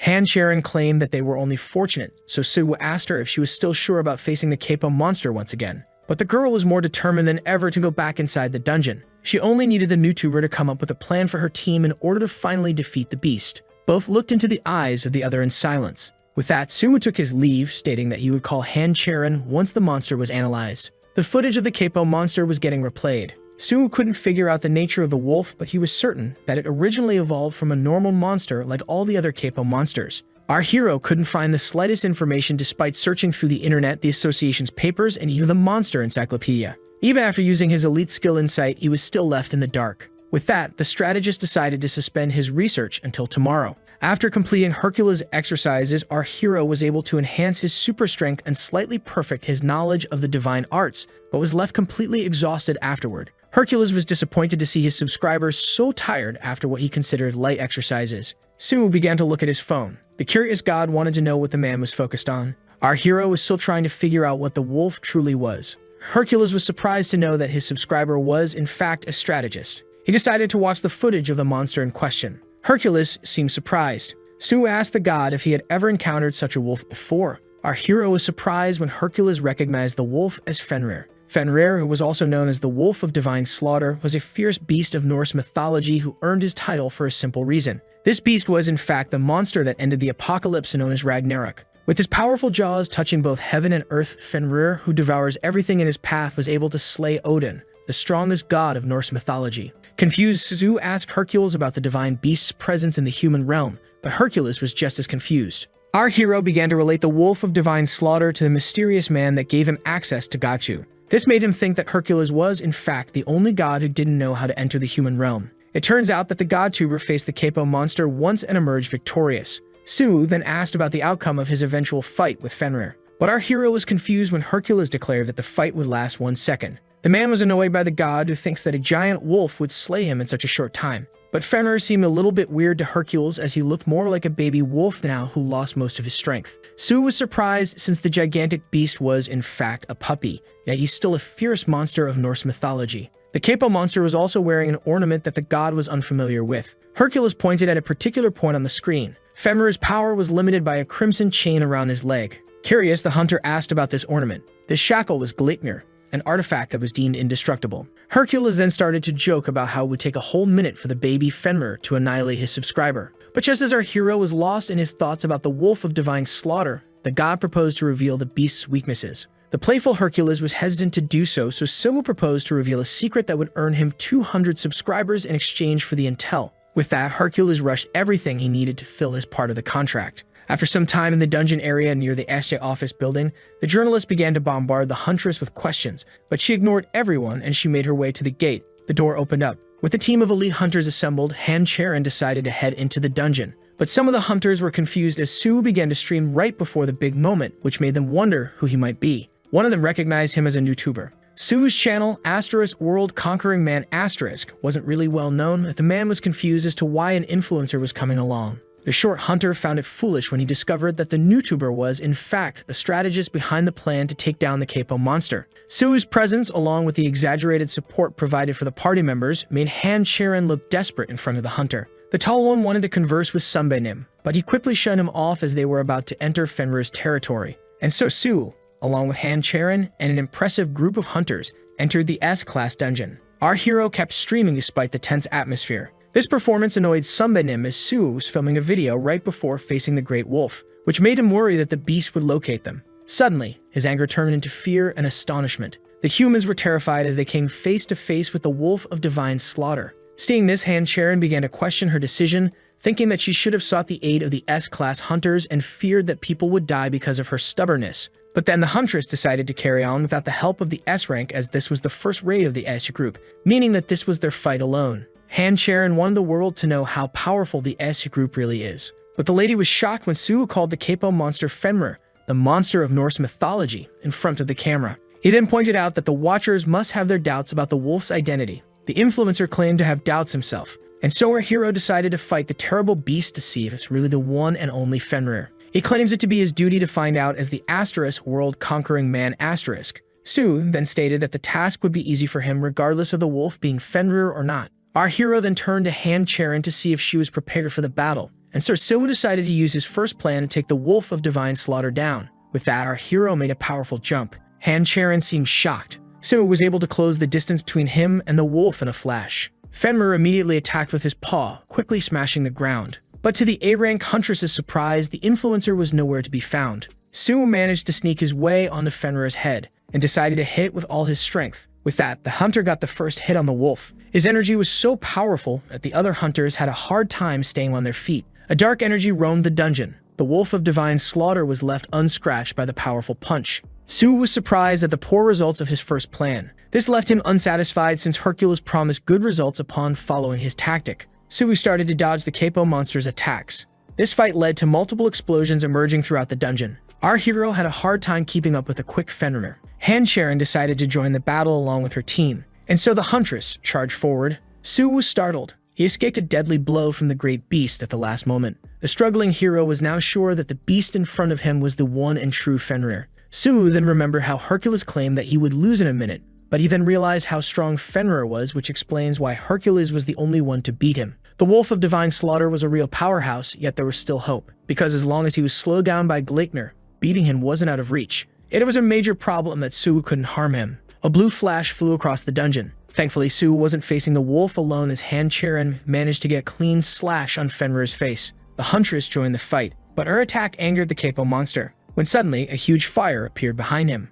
Flame Orb was about to be cast, which meant that Han Charon had magic-type hunters in her ranks, and so the hunters launched the fireball, hitting Fenrir on the back of his head. But Odin's Slayer was still unscratched as he howled through the flames. The hunters decided to use Flame Orb once again, but Fenrir was able to counter the spell with his powerful jaws. The hunters were shocked and terrified after witnessing the Capo monster swallowing Flame Orb with ease. Despite all their efforts, the Capo monster was still unharmed. But the hunters decided to stand their ground despite the odds, preparing to face Fenrir. Siwa pointed out to Han Charon that the wolf was bound by Gleipnir. Assaulting the wolf of divine slaughter would become possible if they could use the shackles to immobilize him. The huntress nodded as a sign of understanding, and so she began to move. Han Charon attacked the wolf head-on. Meanwhile, Siwa began to concentrate on enhancing his senses while keeping a cool head. The blue power emerged once again. Fenrir was distracted by Han Charon and the rest of her team, so he didn't notice Siwa's surprise attack from the back. Seeing this, Fenrir tried to smash her hero into the ground, but Su fortunately dodged the wolf's claws and managed to gain the upper hand.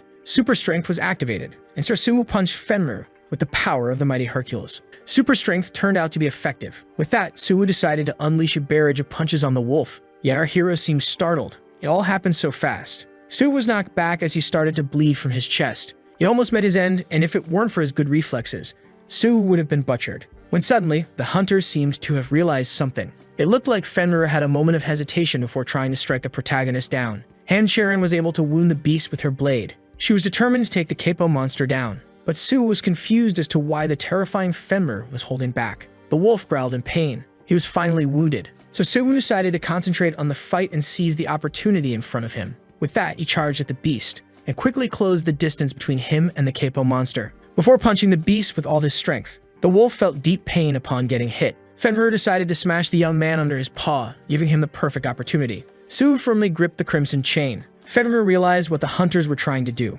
The wolf found himself immobilized by Su, who was struggling to keep hold of the chain. The enraged beast tried to fight back, so our hero decided to use every ounce of strength in his body to keep him restrained. Fenrir found himself getting pulled by Su. Han-Charon charged in to help the YouTuber. Su was getting ready to deliver a powerful punch. Fenrir was now between two powerful fire powers, and had to suffer a devastating slash along with a powerful punch. The hunters had a hard time believing their eyes. A massive hole appeared on the dungeon's floor. The victorious Han-Charon was exhausted, but that wasn't the end of it yet. Su was thrown into the air. The hunters began to shake in fear. A dark aura appeared. Fenrir was still standing despite his injuries. Sunbae-nin realized that they couldn't win against the wolf of divine slaughter. Fenrir looked more demonic than ever, yet Su was still confused. He was intrigued because the great beast was clearly weakened by his shackles. Yet this beast is still the almighty Fenrir and Odin's killer, so our hero had no chance of defeating him, yet the situation was still odd. As Han-Charon ordered everyone to retreat after picking him up, he remembered the Black Troll dungeon and how she might have saved her team last time in the same way.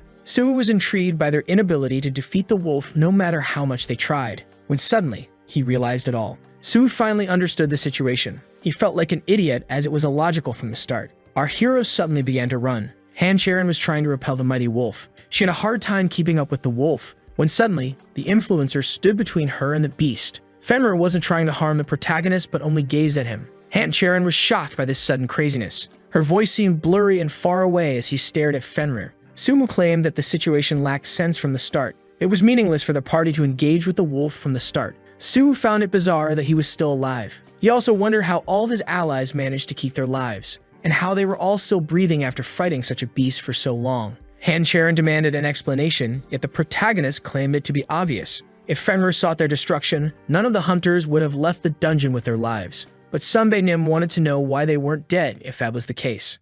Fenrir spared their lives, which explains why Han-Charon and her team didn't suffer any casualties the first time they fought him. The wolf wanted to keep the humans away from him in order to keep them safe. Even Su had a hard time believing what he was saying, but they were always the ones to draw the first attack, and it would be senseless if Fenrir was truly a mindless beast. Fenrir, who was abandoned at birth and struggling to survive alone, was to be Asgard's doom, but he survived this life out of sheer will. The gods of Asgard came to see Fenrir with a rope and challenged him to untie it. The lonely puppy didn't doubt the Asgardians because for him, this looked more like a game with new friends. The gods were surprised to see that the cub was able to cut a rope that even Thor couldn't destroy. Fenrir was overjoyed as he felt that he finally gained friends, but the Asgardians didn't share that feeling. Fearing that this wolf would grow up to be their doom, they created Gleipnir in order to seal his powers for eternity, which made Fenrir grow suspicious of his new friends. Tyr, the god of war, came to the little furball and swore that Fenrir could chew his arm off in case the gods refused to unchain him if he failed to break free from them himself. The cub believed the god of war as he was the only one who stayed with him when all the other gods abandoned him and even fed him in this barren land like a true friend. And just like that, Fenrir was shackled with Gleipnir and found himself unable to break free. Naturally, the Asgardians didn't help him, and even the god of war started to ignore him. But Tyr did respect his oath and put his left arm inside the beast's mouth. The Asgardian confessed that he betrayed Fenrir. Yet the divine wolf couldn't bring himself to dismember his friend. Yet those who feared Fenrir's strength decided to seal his mouth with a knife, making it unable to close. The wolf of divine slaughter remained sealed until Ragnarok arrived. Fenrir was still a lonely wolf living in agony. But when the apocalypse arrived, Ragnarok's madness swallowed the divine wolf, who then laid waste to the world and butchered all the gods. Yet even in his madness, Fenrir couldn't bring himself to harm the god of war. Even in this moment of bloodlust, he still hadn't forgotten. That tur was the only one that remained by his side and fed him when all the others left. The naive and innocent wolf could only see him as a friend. The wolf of divine slaughter in Norse mythology was wrongly called a demonic wolf. Stung affirmed that Fenrir refused to harm them, but the hunters had a hard time believing that the beast wasn't the enemy. Han Charon claimed that they had to slay him regardless of the circumstances. It would be a disaster if the S-rank dungeon they left open had a dungeon break. And even if it didn't occur, but Fenrir managed to escape in the dungeon shock, there was no guarantee that civilians would be left unharmed. Han Charon decided to retreat and ask an S-rank party to assist her. With that, she decided to give up on conquering the dungeon. The huntress was right, as disposing of the wolf was a must in order to avoid any future disaster. Still, we didn't know the reason behind the beast's presence on Earth. Our hero speculated that the wolf might have been left behind once again. During Ragnarok, Fenrir was freed from his shackles, yet here he is mysteriously chained again, meaning that he was abandoned, and this dungeon serves as his eternal prison. And just like the legend, Fenrir was fated to die alone after being abandoned at birth. This also explained why this dungeon was labeled S-rank, as the mana measured belonged to the prison itself and not to the prisoner. The mana needed to seal a weakened Fenrir was measured to be S-rank. Sue felt some sense of guilt when Han Charon proposed to get out of the dungeon. Fenrir's situation was currently hopeless and Sue was unable to help him. Leaving now would seal the pacifist wolf's fate, and even if he might have already taken his own life, he let them walk away. He compared this situation that he labeled ridiculous to the legend, and he would be done with this matter once he stepped out of the dungeon. Even the wolf of divine slaughter wouldn't defeat an S-rank party, and with his weakened and sealed state, gathering enough S-rank hunters would be enough to vanquish him. Fenrir must be taken out of the picture in order to keep everyone safe. Stumu thinks that abandoning the wolf would be easy, and all it would take was for him to resume his daily routine. He just had to be a YouTuber, make profit, and craft equipment while upgrading his God-2 traits in order to treat his little sister. He just had to repeat those things, yet he couldn't get himself to exit the dungeon. Han Charon was surprised to see Suhu running in the opposite direction. Our hero made his way and stood in front of the great beast. He had a saddened look on his face. Suhu was troubled by Fenrir's injuries. In the end, Fenrir was just a lonely pacifist wolf who even hesitated to harm his attackers. But he was still a demonic wolf and a terrifying monster, so taking his life was the only solution. The GodTubers never gave up and were even victorious in impossible fights and never backed down even from endless battles, making them relentless fighting heroes in the end. And if it was impossible, Suhu would realize it by demolishing this dungeon. This shocked Han Charon. The problem was, in fact, the dungeon that served as a prison for the Capo monster and could be destroyed at any moment, yet destroying a dungeon realm was a godly feat yet not impossible. Using so much power meant taking a great risk. Yet Suhu would go to the end, and just like the most noble things didn't act for themselves, gentlemen acted for the well-being of others. Our hero thinks that he is talking like a sage and couldn't help but laugh, as no one would understand his effort and he couldn't even make a profit from this situation. Yet the wisdom of the gods states that even gentlemen shouldn't give up to anger when no one realizes their efforts. In today's world, it was enough to not be called stupid, yet for some reason, Suhu wanted to be someone considered helpful to his entourage. This is the kind of ideal that the YouTuber adopted after watching Confucius on God2 for some unknown reason. That's what he started to think after seeing the injured divine beast. With that, he decided to use Hercules' divine combat arts. Even Fenrir was shocked by this. According to Hercules, the divine combat arts weren't solely for fighting, but were able to bend the world's law like the law of space. With that, he decided to use his first technique, launching himself into the air, ready to use a powerful kick. Tremendous power flowed inside him. Suhu used Asterisk Descending Dragon Kick Asterisk. This released incredible mana throughout the dungeon, burning the nearby trees. Only a blue flash could be seen in the dungeon. It was a starry night, when suddenly space began to fracture. Han Charon witnessed the dungeon shattering. She was beyond shocked and couldn't believe her eyes. Suhu was now lying on the ground, so the huntress rushed to his side and found his heart beating. The northern lights filled the sky of the broken dungeon. Han Charon seemed surprised. The wolf of divine slaughter was standing there peacefully in front of her and Suhu. She looked at the injured man in silence. She was already aware that he wasn't a traitless awakener after seeing him in the Black Troll dungeon. Yet Han Charon was unable to understand the immense power that even made an S-rank dungeon crumble. Yet now wasn't the time to give in to amazement. Han Charon looked behind one last time. For the first time, Fenrir was calm. And just like that, she decided to exit the dungeon along with our hero before the space collapsed. Suhu suddenly woke up covered in bandages. He was surprised that he wasn't dead. Our hero found himself in the SJ Hospital VIP room, which could only mean one thing. Han Charon asked if he was feeling unwell. He was confused as to why the huntress was present, but she was getting treated as well. Han Charon then asked if he was pleased with the room, as Suhu was surely happy as he got to share a room with a beautiful huntress. He then remembered the wisdom of Confucius stating that men and women should sleep in different rooms once they reach the age of 7. But just as he realized how ridiculous his thoughts were, Han Charon asked him if he would like to know what occurred after he collapsed. Sue explained that the A-rank huntress carried his unconscious self to the exit of the dungeon before it collapsed, and that he woke up in the hospital after lots of special care. Han Charon was left speechless, which made the man think that the huntress liked to beat around the bush. The dungeon was considered conquered. Sue wanted to know about Fenrir, but Han Charon wasn't sure. She just saw him going somewhere, so the protagonist hoped that the freed beast would regain the land of the gods. Han Charon decided to keep the dungeon events a secret and even asked her party members to keep silent, as everyone thought that they were the ones to clear the dungeon. Yet the huntress had no problem revealing the truth that it was Sue who truly conquered the dungeon. But Sue wanted to keep the secret, so the surprised huntress wanted to know if he had a reason for concealing his powers. Yet our hero affirmed that he wouldn't have become a YouTuber in the first place if he wanted to keep his strength secret. Han Charon listened closely to the hero's reasoning. He wanted the world to know that she was the one to defeat Fenrir since this victory was vital for the S group. Sumu guessed that the girl wasn't sure of her abilities and wasn't certain that she should declare herself conqueror of the dungeon. Despite not having the skills to conquer this S-rank dungeon, Sue affirmed that this one was a particular case and that Han Charon was able to clear any dungeon ranked S. The huntress assumed that he was trying to cheer her up, but Sue affirmed that he was only stating the evident. They both looked at each other in silence before Han Charon expressed her gratitude. But Sue wanted to close the subject and ask if she had anything else to discuss, to which the girl affirmed that she had one last question.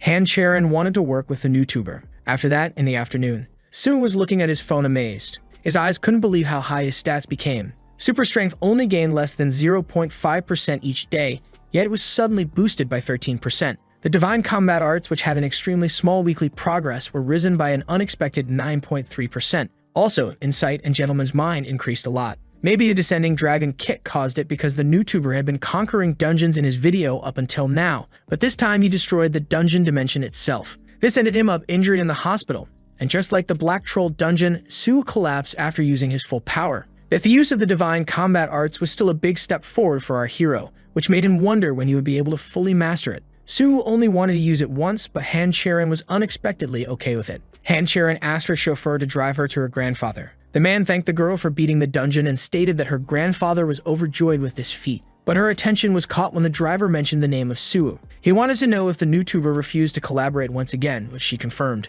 The driver wanted to hear the man's excuse. Han Charon mentioned how a gentleman associates with people and not groups, and how the weak minds formed teams yet weren't harmonious, which confused the man. Which is why Sue would rather join forces with her in similar circumstances rather than become part of her team. The YouTuber also asked the huntress if she would like to learn the ways of the sword. The chauffeur assumed that the YouTuber would teach her himself despite being an awakener of a far lower rank than Han Charon. She then affirmed that she accepted, so the driver asked about the reason behind her visit to the chairman. The man was beyond shocked when he learned that Han Charon had to pay him in order to learn swordsmanship. Meanwhile, at the hospital, our hero was about to make a choice. King Shang Yu's divine sword, along with Zhang Sanfeng's Taiji sword and Siegfried's dragon-slaying sword technique, seemed like the best options for the huntress. Suma would demonstrate all three to her and let her choose whichever she liked most. Our hero would have to pay for the subscription, but money wasn't a problem because he would receive monthly tuition fees along with the 10 billion he already made. He decided to check the subscription fee of each channel. To his surprise, they all cost 200 million each. But he was more startled when he read the price right, and it became 2 billion. Subscribing to Confucius only cost 1 billion, yet these new channels were far more expensive. Sumu checked some other channels that cost 100 million previously, but now they were all worth 2 billion. This meant that the more channels he was subscribed to, the more the membership fees would increase in price. He feared that it would reach an unimaginable number eventually, like 5 billion, meaning that he couldn't pick all 3 channels. And even if the price went up by only 1 billion, the overall price would be 9 billion. So he had the idea to cancel the membership after signing up. But what if it weren't possible? In other words, he would have to pay such a price monthly, but it would be automatically canceled if he didn't pay up, and even if he could only teach the huntress one sword technique. The membership fee of the next channel would have increased by then. The situation seemed hopeless no matter how much wealth he accumulated, when suddenly, our hero noticed something. He felt something that wasn't human nearby. Sue decided to go and take a look. Our hero found a small dog. This intrigued the man. The dog seemed happy from his wagging tail. This cute puppy was none other than the wolf of divine slaughter. Sue was surprised to see Fenrir here. Fenrir had become smaller and younger. Intrigued, he went down on his knees. Fenrir dropped a mouse out of his mouth. The confused hero assumed that Fenrir was bringing him food. But to his surprise, the mouse was still breathing. With that, the wolf of divine slaughter left in a rush. Sue couldn't believe what just happened. Hercules was angry at his subscriber who spared Fenrir, unlike what he taught him. But our hero denied Hercules doing such a thing. Neither of the gods' tactics to pull the beast's tail or attack him from the sides was effective. Still, Hercules blamed Su's own weakness for it, so our hero claimed that the godtuber should have warned him in the first place. Su almost lost his life back then due to Hercules overestimating him. Our hero claimed that this time didn't count since he asked Hercules for an adequate plan for his level, yet he only gave him his methods. The god claimed that every muscle in his body found it unjust. Su's good luck greatly helped him escape this dungeon alive, but that wasn't the most crucial point. Our hero no longer possessed the footage of the raid that would have made great views since it featured Handcharan and Fenrir. This video would have been of great help to our hero, but it was now gone to waste. Su then heard barking, meaning that he came back. The little Fenrir was shivering. This made the YouTuber look at the godtuber. Hercules then turned around to see the little puppy dashing out of the room. Fenrir must not trust Hercules since they fought before. This time, Fenrir brought a pigeon, which made the hero even more confused. He then patted the pigeon and asked it to get back on its feet. Just like that, the pigeon woke up startled. It started to look around the room. When its gaze met Su's eyes, it flew out of the window, which even intrigued the god about the bird and the wolf. Su speculated that Fenrir might have brought it as a treat for him. But this odd cat-like behavior shouldn't be present in a dog. Hercules speculated that Fenrir was bringing him what he hunted, yet Su stated that the puppy had no intention of hurting other animals. Maybe Fenrir wanted Su to finish them off himself, but nothing was certain.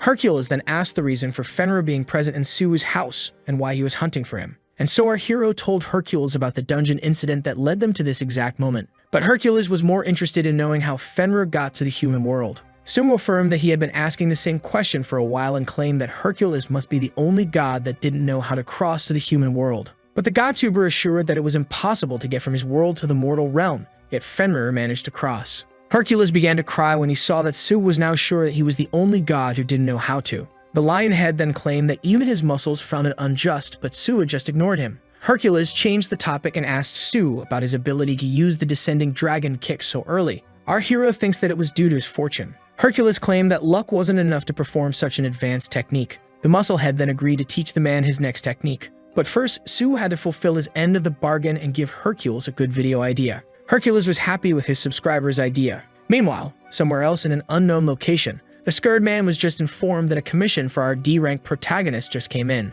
He then slapped his glass on the table, asking the two girls to give him some privacy. They immediately headed out without uttering a single word. The smiling scared man asked if he was a D-rank. The other one confirmed, which made the first one think it's a joke. MyanhwaCapped, several-level executive of Pandemonium, the #1 criminal organization and the most wanted worldwide, wanted to know if this individual was mocking their organization. Yet the masked man assured that Su was no ordinary D-class, but MyanhwaCapped didn't believe it. He claimed that Su was involved in Handcharan's successful raid of the S-rank dungeon that everyone knew about. This surprised MyanhwaCapped as he was only a D-class hunter. It seemed like Su assisted the huntress, and the several-level executive's job was to confirm the commission in any way he liked. But MyanhwaCapped decided to back down when he learned that the commission was from a VIP. The masked man was surprised when the executive stated that Lee Minjung, also known as the human butcher of the Inspection Bureau, made her move. She was causing them problems, but the masked man was still surprised to see a Pandemonium officer fearing a guard of the Inspection Bureau. MyanhwaCapped affirmed that even he wouldn't escape unharmed from her,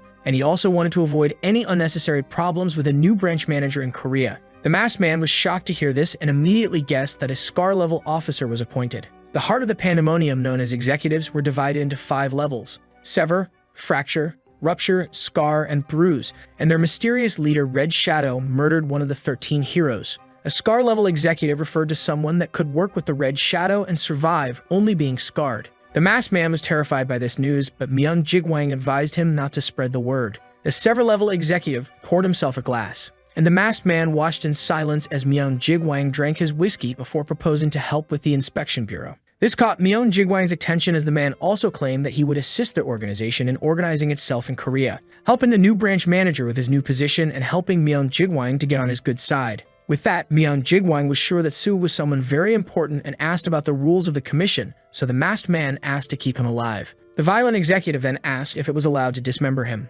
Training while being injured slowed down Su's progression. But just as he thought about how glad he was of his ability to progress, a small black shadow appeared. A knockout rabbit was now near our hero. This made him wonder if the wolf ventured to the mountains, and curious about how the little puppy brought the animal to the city. Fenrir had been bringing hunted prey for some time now, so Su assumed that he would soon cease to. But the next day, the little dog offered him a whole deer. He then found a knocked out eagle the day after. This made our hero curious about the little Fenrir, hunting such big prey, and jokingly thought that he would bring him a bear next. A new day was upon our hero. He opened his door to find something huge and brown. Ironically, and to his surprise, Fenrir did bring him an actual bear. He looked in silence at the wolf of divine slaughter, who hoped his gift would be appreciated. With that, Sue decided to find a solution. After a week of recovery, our hero arrived home. He was greeted by his little sister, who came to check on him. Sue decided to lie and affirm that it was only a light injury. But our hero was more concerned in knowing if his sister was following the treatment while he was gone this time, so the pouting Sue affirmed she didn't. Sue asked if she was keeping up her herbal medicine, but she claimed that she would barf just by thinking about them. He then decided to increase his healing capabilities to make it easier for his sister, but it seemed that he had something to ask her. Her Abba asked her about a puppy, which intrigued the little girl before hearing the sound of one inside the house. But before he could explain, his sister was already amazed. Sue was amazed by the little furbal's cuteness, but her brother advised her to be wary. He claimed that he might bite her. Sue remembers what a horrifying monster beast Fenrir really is when his. But just as he was about to tell Sue that this dog was named Fenrir, he noticed the demonic furball looking at him, so he agreed to let his sister name their new puppy. With that, the wolf of divine slaughter was given the name Hupdori since he looked like a black stone. Sue looked at Fenrir and his dark aura while thinking about how terrible his sister was at naming. From the looks of it, the puppy loved his new given name. Sue was shocked to see Fenrir liking his new name, thinking that the knave puppy must already know how to survive in this human world. Both the dog and the girl were happy. This put a genuine smile on our hero's face. And just like that, Fenrir was now known as Hupdori. After that, in the lowest floor of the SA Hunters Guild headquarters that served as the training hall, someone apologized for making the other wait. Han Charon wanted to settle her side of the contract first and wire the rest of the promised 10 billion to the YouTuber. Sumu then confirmed the transfer after seeing the 9 billion deposit in his account. With that, his net worth was now 10.6 billion. Our greedy hero did his best to hide his overflowing joy, as this sum would suffice a family for generations. Han Charon wanted to negotiate the tuition fee after seeing how her future mentor wields a sword. He then asked her to see for herself and choose his style, which was fortunate for him as he didn't know how much to ask in exchange for his services. With that, Sue asked the huntress for a practice sword. Han Charon had to choose between 3 different sword styles. This intrigued the huntress, but Sue affirmed that he selected the most suited for her, yet it was hard to choose one over the others. Since the membership for the 3 channels would have been too expensive for our hero, he was wondering if he could demonstrate the techniques well after just witnessing the trailers. The first style was called Sky-Breaking Divine Sword that could cut through heaven. Sue firmly planted his feet into the ground. An immense blue aura emerged from the sword from a simple swing. Han Charon was amazed as she couldn't see the motion of the blade. The sword was still moving. Sue was going for another swing. This created a powerful shockwave inside the training hall. Han Charon was immobilized when her tutor swung it slowly, and the pressure was close to making her bend the knee. Sue would now demonstrate the Dragon Slayer swordsmanship that was practiced by the first dragon killer, surpassing Siegfried's in combat. Our hero called upon his blue mana once again. This style demanded concentration. A pink energy dragon came out of the sword. This worm made Han Charon shiver. The third technique was known as the Taglic Sword, which was used by the founder of Wudang, Zhang Sambong, whose sword is said to hold the secret of the universe's beginning. Han Charon was even more shocked when an immense yin-yang sign appeared beneath their feet. This time, the 4 elements of nature were being emitted from the blade. Before a dark aura began to come out, Sue's swing looked like a moving shadow. This display of power left Han Charon petrified by fear. With that, Sue asked the huntress which technique she would like to be taught. Meanwhile, a black car was parked in front of the SH Hunter Guild headquarters with someone waiting for our heroes inside. The driver affirmed that he wasn't sure, leaving the person in the back intrigued. The several-level executive was joking about Sue and Han Charon being in a relationship in which he can't satisfy her. He then thought for a moment, before mentioning Sue, with a mischievous look on his face. The driver claimed that they shouldn't get more people involved as it risks attracting the Inspection Bureau's butcher, yet the redhead decided to ignore it. He claimed that the council would handle the rest and that they should mistreat Sue's sister. That way, the angry brother would come on his own to them. With that, the driver was tasked with kidnapping Sue. Meanwhile, inside the SJ Hunter Guild, Han Charon was still petrified by the shock upon witnessing the 3 techniques. She then came back to her senses to Sue, asking her to select one of the 3 sword styles. Yet she seemed hesitant, so Sue decided to hand her the sword in order for her to try performing the techniques. Still hesitant but fully concentrated, Han Charon was going to try it for herself. She tried her best yet couldn't replicate what she'd seen. According to Sue, the huntress lacked something despite executing the movements to perfection. Han Charon noticed that she lacked something. Since Sumu was desperate to get paid, he proposed trying other styles with a smile on his face. After that, in the bus, Hercules affirmed that the huntress wouldn't be able to learn his techniques as she was still immortal. Yet Su'u mumbled that he can learn from the gods, but Hercules claimed that it's due to him harnessing their divine powers, which left the mortal intrigued. Hercules then asked him if he remembered why he refused to pass him the divine combat arts when he first asked for them. Su'u recalled the musclehead calling it a pain, but Hercules denied it. Back then, the god claimed that his fighting style was reserved for those who possess super strength, and also that Su'u wasn't right in the head. According to Hercules, one needs the basics in order to learn the fighting styles of the gods like Su'u, the divine combat arts. Han Sharon couldn't repeat the moves because she didn't have the basics, but that she could see them was impressive, making Su'u think that he learned from Gatu, but Hercules denied it. The musclehead recalled that his subscriber awakened traitless, which intrigued Su'u. Hercules speculated that traitless was a trait itself, as Su'u couldn't possibly acquire divine powers just by subscribing to some channels on Gatu. In other words, one couldn't reform an existence as it is, and traits function the same way, so trying to recreate a trait would be no different from someone rejecting his very essence. But Su'u wasn't unique and was like a completely blank paper, making him able to learn the powers of the gods as he pleases. Hercules speculated that being traitless allowed him to use Gatu, so our hero theorized that he was the only one who used the abilities displayed on it. This made our greedy influencer sad, as it meant that he wouldn't get his huge pension from the huntress, since he was unable to teach her. So Hercules stated that Su'u should teach her his own style, no matter how insignificant it would be. Meanwhile, Myung Jigwang's driver was now in front of Su'u's house. He reached for the handle, and easily snatched it from the door. With that, the man broke into the protagonist's house. He was now above the sleeping Su'u, and couldn't help but notice her beauty. Since the goal was to provoke her brother, the goon assumed that he could exercise his bad intentions on her. He was troubled as there was someone else in the house despite not feeling any presence. The mighty furball entered the room. Back to the bus, Hercules claimed that it shouldn't matter if he can't teach her from Gatu, as mortals couldn't do it. Su'u could still try to teach her what he gained from Gatu, but it would still be useless as Han Charon was unable to harness divine powers. So Su'u could still be a teacher, but the huntress wouldn't be a new student. But Hercules pointed out that it would be a different matter if he selected Master Zhang Sanfeng's Taiji. This technique was so crucial in martial arts that even Hercules used it as inspiration when creating his own fighting style, and maybe the protagonist could do the same after subscribing. With that, Su'u would be able to use the divine martial arts that couldn't be used by humans, create his own that wouldn't be godly, and then teach them to the huntress. Our hero speculated that he would get better at the divine martial arts once he learned Taiji, which Hercules confirmed with a loud voice. Su'u started to think as it was a formidable task to create his own martial art, yet that was the best solution. With that, our hero thanked Hercules, who seemed to have something on his mind. The God-tuber wanted to know when Su'u would reveal the new content idea that he promised. The influencer claimed that he would give him the idea once this matter was settled, as the concept was complex. Hercules agreed, and with that, our hero exited the bus. On the way, Su'u thought of how difficult it is to create a fighting style or even to learn the divine combat arts, making him wonder how he would teach the huntress Taiji-based martial arts. But then our hero saw his door handle on the floor. An incredible anger started to dwell inside him as he understood what happened here. And with that, he rushed to his little sister. Su'u was quietly sleeping in her bed. Our hero was relieved to see her unharmed when he heard Fenrir's barking. Su'u wondered why an unconscious and beaten-up man was lying on his floor when he suddenly realized. He patted the furball who protected his little sister from this man. The crook was a complete stranger to our hero. But he could tell that the beaten-up man was, in fact, an awakener, and assumed that he had bad intentions when breaking into his house.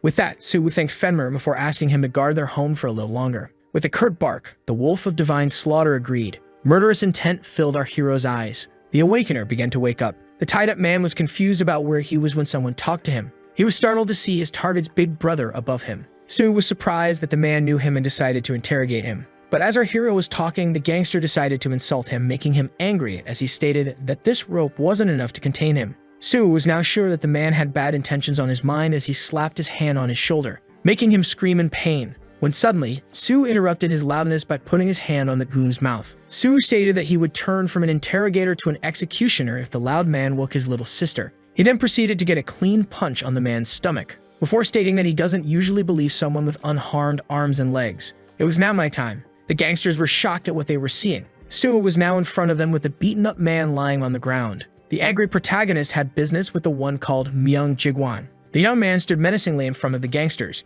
He kept demanding for their leader. This annoyed the Pandemonium members, who started to think of Su'u as a crazy man. One of them approached him, put his hand on his shoulder, and advised him to turn back for his own safety. The gangster presented Myung Jigwang as a dangerous man that shouldn't be messed with, but Su'u kept insisting on knowing his location. This greatly annoyed the gangster, who began to threaten the young man but was interrupted mid-sentence. A merciless Su'u grabbed him by the collar, demanding answers. The gangster tried to free himself, but was terrified to find out Su'u's strength. The next moment, the gangster was easily punched away. which terrified the other members who had a hard time believing what was happening. With that, they decided to engage and beat him up. Two of them charged at him, stating that he was overestimating his own power and that he should be humbler. Suwu decided to use his divine combat arts and prepared to deliver a punch. One of the men was knocked back by the protagonist's destructive blow. The other gangsters grew more scared by the second upon witnessing this power, as the Awakener kept asking the same question. He then grabbed the bald one by the face, leaving the last one scared for his life. Suwu was determined to know where Jigwang was hiding.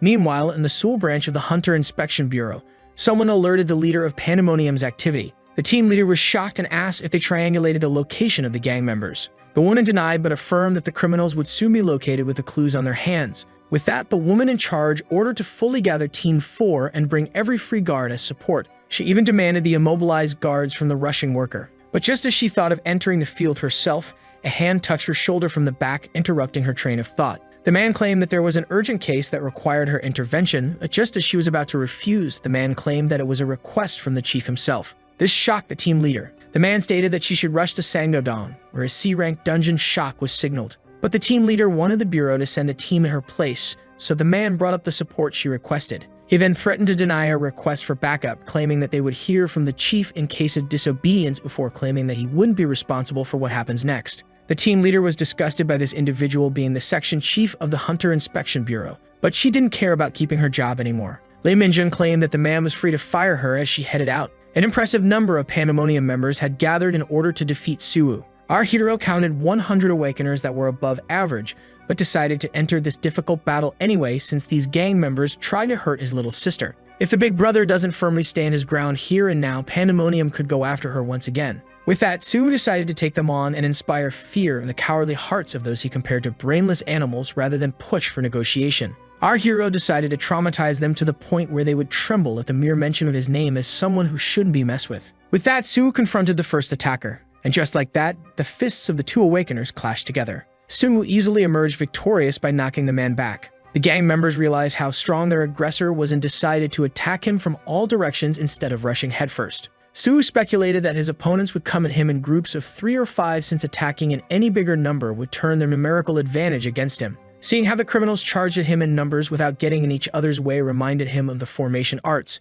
which the gangsters were mimicking as they were used to fighting people. Our hero then remembered a video from Gatu where the Gatuber claimed that life and death were the evident key to disrupting formation arts as he rushed in. Suwu began dashing at an incredible speed, knocking down the gangsters in his path. Despite being diverse, the formation arts followed the same principle, and despite not fully understanding the Godtuber, Suwu grasped the main idea behind it as he could hardly see it. He was eyeing a small space between the attackers coming his way. According to the insight of Zhuge Liang, this small gap was none other than the giant door of life. With that, our hero began to pass between the many gangsters. The gang members had a hard time believing their eyes. Suwu began to sweat from all this effort. Our hero then remembered a Godtuber stating that one's body possessed many vital points that served as a center for their ki. Suwu used this knowledge to puncture the said points of the gang members in order to vanquish them. He could only see lethal risks everywhere without glimpsing an escape. Suwu was finally surrounded by the gang members. Doesn't matter how sharp one's skills are, since facing a large number of opponents would always be a challenge. Our hero then recalled Hercules, stating that it was impossible to face too many foes at once and how sometimes one would fail to find a way out before.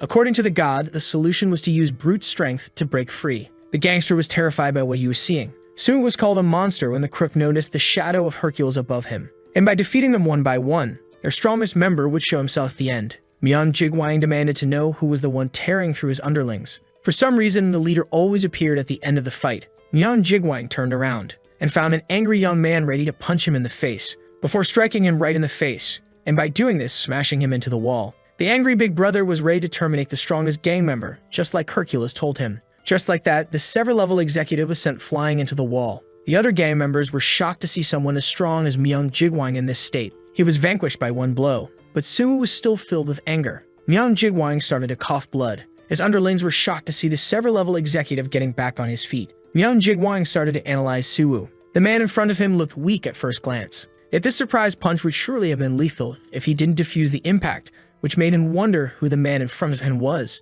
Suwu wanted to know if he was the mastermind. The big brother wanted to know if this man was the one who ordered his little sister's kidnapping, and at first Jigwang didn't recognize the name. But he then realized that the man in front of him was his target, Suwu, who kept demanding answers. Jigwang then remembered him as the face on the job request. but his superiors falsely classified him as a mere D rank. Our furious hero was getting angrier and decided not to repeat himself anymore. The sever-level officer affirmed that he was behind the kidnapping, thinking that his target was falsely labeled weak but wasn't necessarily strong. With that, our hero charged at the gangster, closed the distance between them in an instant as he got ready to punch him once again in the face. The area began shaking. Myung Jigwang was able to block Suwu before complimenting his phenomenal speed. Despite putting all this focus into the battle, the scarred man failed to keep track of his opponent's attack. For the Pandemonium executive, the fight was nothing more than difficult. The buildings began to shake once again as something started to grow. Myung Jigwang observed that Suwu possessed an ability that granted him strength. The Pandemonium top-ranking executive, Myung Jigwang, used his physical enhancement to turn himself into a muscular giant,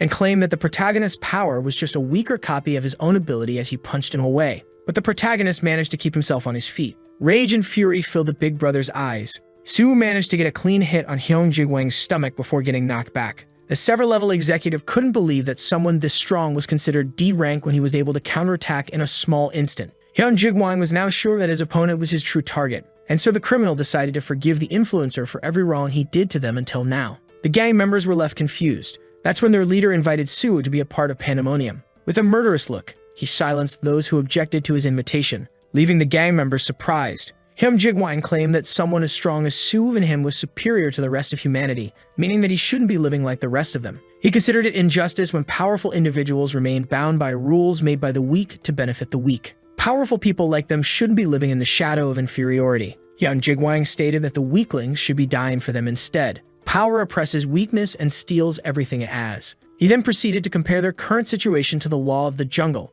where strength determines everything. But Suwu decided to ignore the man's speech, claiming that he only kept silent because Hyung Jigwang seemed to have something to say. This mockery greatly angered the criminal. Hyung Jigwang then mocked the man for acting as such out of love for Suwu. Suwu wanted to know what his opponent found ridiculous about affection. The sever-level executive related a heart full of emotions to weakness itself, but our hero disagreed. Suwu stated that this was the essence of humanity that the wild man could never comprehend. Hyung Jigwang was getting angrier and considered the decline of his invitation the young man's death wish. The scared man grew even bigger, and stated that Suwu would never be able to vanquish him. With that, Hyung Jigwang delivered a powerful hit, yet the red-haired giant was less surprised. He was shockingly the one who got knocked back by his own punch. Hyung Jigwang also suffered another hit from the young man in an unknown instant. The gangster then claimed that this would be the last time as he clashed fists with his powerful opponent, but his fist was pushed away. The sever-level executive had a hard time believing what just happened, before screaming in pain after suffering another direct hit from Suwu. The attacks were now much stronger than before. With that, the gangster was knocked off his feet,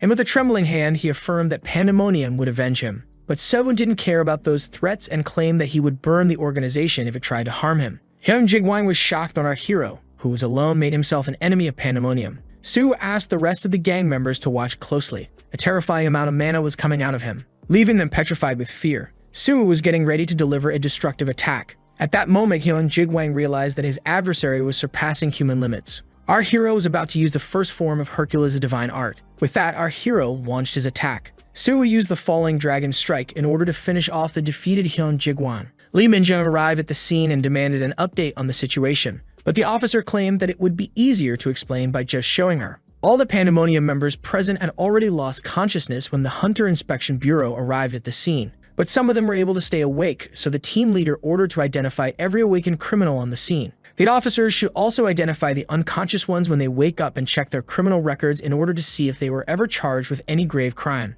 And if the crime was unforgivable, Lee Minjung ordered to execute them on site. With that, she asked Suwa to stay on site and assist the others. The team leader noticed an unconscious red-haired man lying on the ground. She recognized him as the sever-level executive Myung Jigwang. Even Team 4 of the Inspection Bureau would have had a hard time fighting this man, and even the Bureau's butcher wouldn't have been able to damage him to this extent, making her wonder who could have possibly wiped him and the others out. Meanwhile, Suwu was staining himself with needles a little further away. Our hero was using the medical arts to heal himself, increasing them by 3.3%. He wondered when this nightmare would end. The descending dragon kick is too dangerous to use on humans, but Suwu managed to control his strength far better than before in the dungeon, as he might have died using such power. But our hero was happy to see himself gaining some mastery over Hercules' divine combat arts. He was also happy that this long fight had improved all of his other skills as well, yet he still had much more to progress. Myung Jigwang was definitely far stronger than Kang Dakyeo. Our hero then recalled how he made himself an enemy of Pandemonium and how he might cross paths with the executive at any moment. Yet Suwu could not bring himself to leave them in peace as they tried to harm his little sister. He then recalled how the crook confessed that someone asked them to mess with him and how they decided to use his little sister during the interrogation in his house. Luckily, Fenrir was there to protect her. Our hero speculated that Blackie should be rewarded since he must have been working tirelessly after being asked to guard the house. Meanwhile, the man behind the desk wanted to know who defeated the several-level executive in some office. The other one claimed that it was the D-class hunter Suwu. The Pandemonium Scar-level executive Ojuwan was angered upon learning that Myeon Jigwang lost to someone this week, but the man claimed that they were still uncertain of his defeat, which angered the Scar-level executive, so the man started to blame the Inspection Bureau. This intrigued Ojuwan, who turned off his spiritual pressure. The Inspection Bureau mobilized the scene, and all the surviving gang members present had gone mad. Ojuwan still couldn't understand what the protagonist had to do with this incident, so the man informed him about the defeated executive's commission. So this must be Suwu's fault since he was the target and the incident occurred while hunting him down. Yet the Scar-level executive speculated that it might be a coincidence. It was more logical to assume that they were vanquished by the Inspection Bureau and its butcher, who is fully capable of such a feat. According to the man, all those who escaped were terrified by the mere mention of Mang Suwu's name. As he described this case as trauma, the Scar-level executive thought of how Suwu was becoming their primary suspect and how he might be faking his status as a D-rank hunter. Suwu would have then wiped out Pandemonium in the underworld of the Seoul area while concealing his identity, and lastly, there was a commission on him. Ojuwan considered those actions as Suwu indirectly threatening them. He then ordered that everyone in their organization keep tabs on their newest enemy. The Scar-level executive would have personally killed Suwu normally, and despite not minding the butcher, he wanted to know how invested the Inspection Bureau was in this case. He was then shocked to hear that Bak Seonja was involved in the case as well as the General Inspector. Meanwhile, in the Inspection Bureau, someone was yelling at Lee Minjung for acting so recklessly and being overconfident in her skills. The Seoul branch chief of the Hunter Inspection Bureau, Kim Jipol, was angered by the team leader eliminating some of the criminals and defying his orders. Lee Minjung apologized, stating that they all turned out to be hardened criminals. But Kim Jipol didn't want to hear any of it since they were already unable to defend themselves, meaning that the woman committed murder rather than her job. With that, the branch manager decided to relieve her of her position. Her subordinates in the back tried to defend her, stating that the butcher was just doing her job. Kim Jipol stated that he wouldn't fire them out of respect for their team leader. With that, Lee Minjung accepted being relieved of her post. One of the workers accused the branch manager of being a corrupt man who could be bribed and helped criminals. The angry man demanded to know who insulted him as such. With a menacing look on her face, the team leader claimed that she would leave the Inspection Bureau, but Kim Jipol shouldn't go after her subordinates. This gaze calmed the angry man, when suddenly, someone entered the room stating that they should all leave the team leader by herself. That man's presence shocked everyone. The Inspector General of the Hunter Inspection Bureau, Bak Seonja, was there for the Pandemonium case. Before turning to the branch manager and accusing him of not taking the #1 international criminal organization seriously, Bak Seonja then recalled how someone accused him of being on the side of the criminals, so Kim Jipol claimed that the general inspector had it all wrong.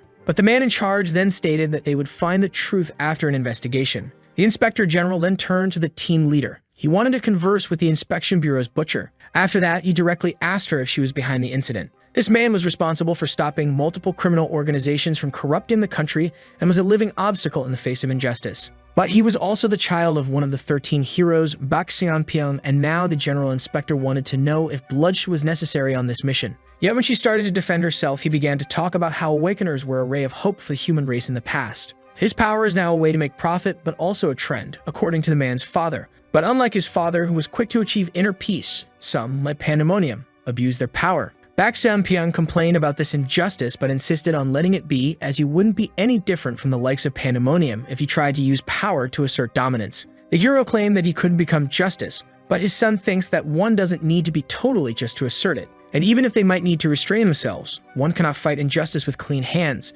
With that, he asked the team leader once again if bloodshed was necessary. Lee Minjung confirmed that it was crucial before he asked her if she was behind it. She denied it, stating that they couldn't identify anyone exiting the scene despite using the CCTVs. The team leader then stated how some of the ones who were awake had gone mad, which intrigued the Inspector General. The gang members were consumed by fear as they repeated a certain name. This name didn't belong to an S-rank hunter, as one would expect, but a D-class hunter. Seeing the cat's joy, he asked if Blackie was enjoying the meal. While interacting with the small animal, he was surprised by Sua, who had just woken up. It was excellent that he had fixed the doorknob in time, preventing any suspicion from arising, which increased his proficiency in metallurgy. Skill is not limited to forging equipment. Unexpected things can happen, and it's good that he is capable of solving them. Thinking about this, he began to wonder if he should build a new house. because even if dungeons or unusual events arise, he will still be able to protect the girl. He just doesn't know where he will build this new residence because thinking about his sister, he can't stay too far from Seoul. There's also a lot of money left over now, which made him consider buying the house where he is currently living.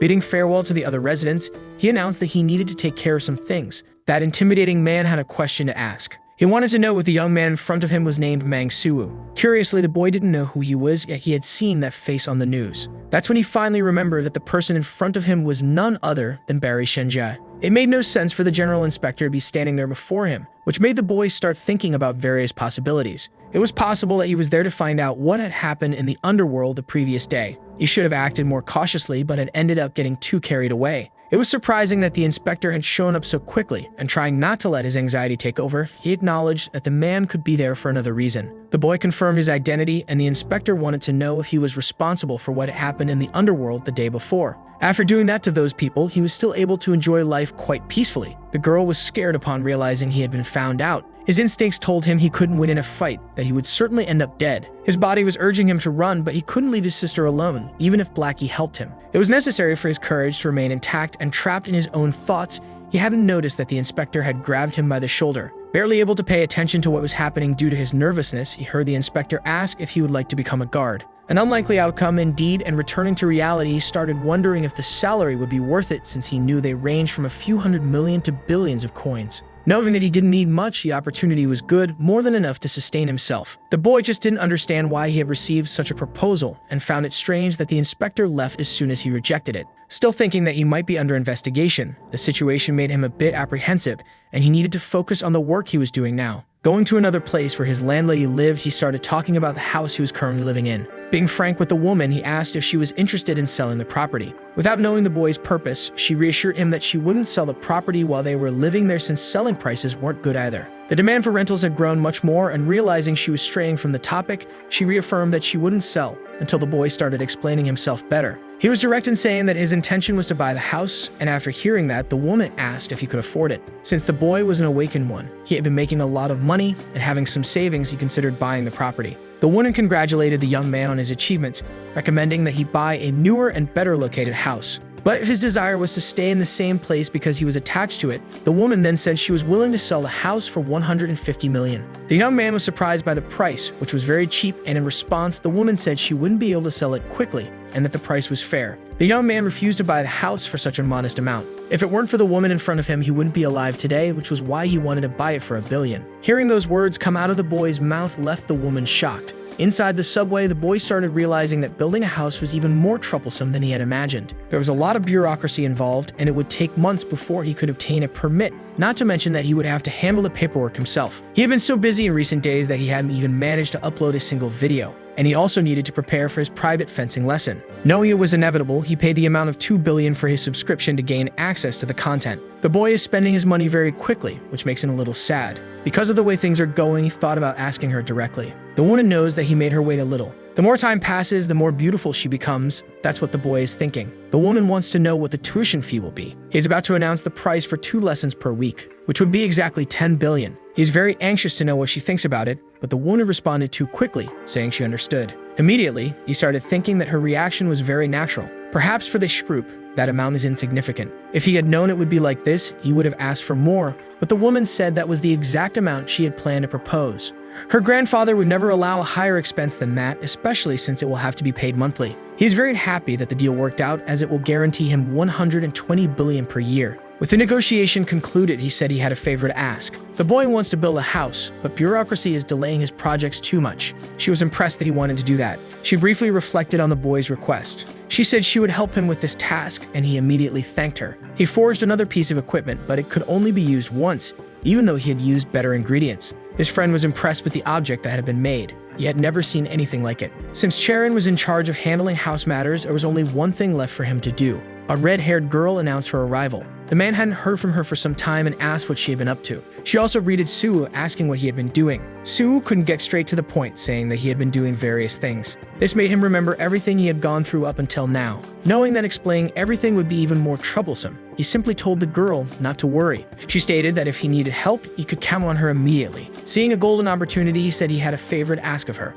It wasn't a special request. He just needed construction materials. The girl was still disoriented by the boy's sudden approach. Indeed, This wasn't difficult, but she didn't understand why it was so sudden. That's when Sue stated that he wanted to build a house. The girl immediately realized what was happening. She understood that he wanted to build a house with his own hands, and even though he had excellent skills in forging equipment, building houses was something entirely different. Sue handed her a piece of paper with a list of the materials needed. These were not ordinary construction materials. Reading more carefully, the girl began to feel impressed. She became indignant upon realizing that he intended to build a house using monster materials. Sue planned to make the house a piece of equipment. Noticing that the team leader was approaching, she asked what he wanted. He replied that Juwon might be aware of what they were doing and only wanted to cover his own actions. If that was the case, the inspector considered it regrettable. He even tried to change the subject by talking about the drink he was having, but the team leader said he should leave the boy alone. Even Minjung agreed with that opinion. Despite his appearance, he seemed to be a very humane person. The inspector wanted to know how long this man had been working in investigations. He found out it had only been 7 years, but he himself had trained with his father for 8 years, awakening at the age of 11. After completing his training, he was instructed by his father to go out and experience the world. He did so for 5 years before finally starting his investigative work, which he had now been doing for the past 20 years.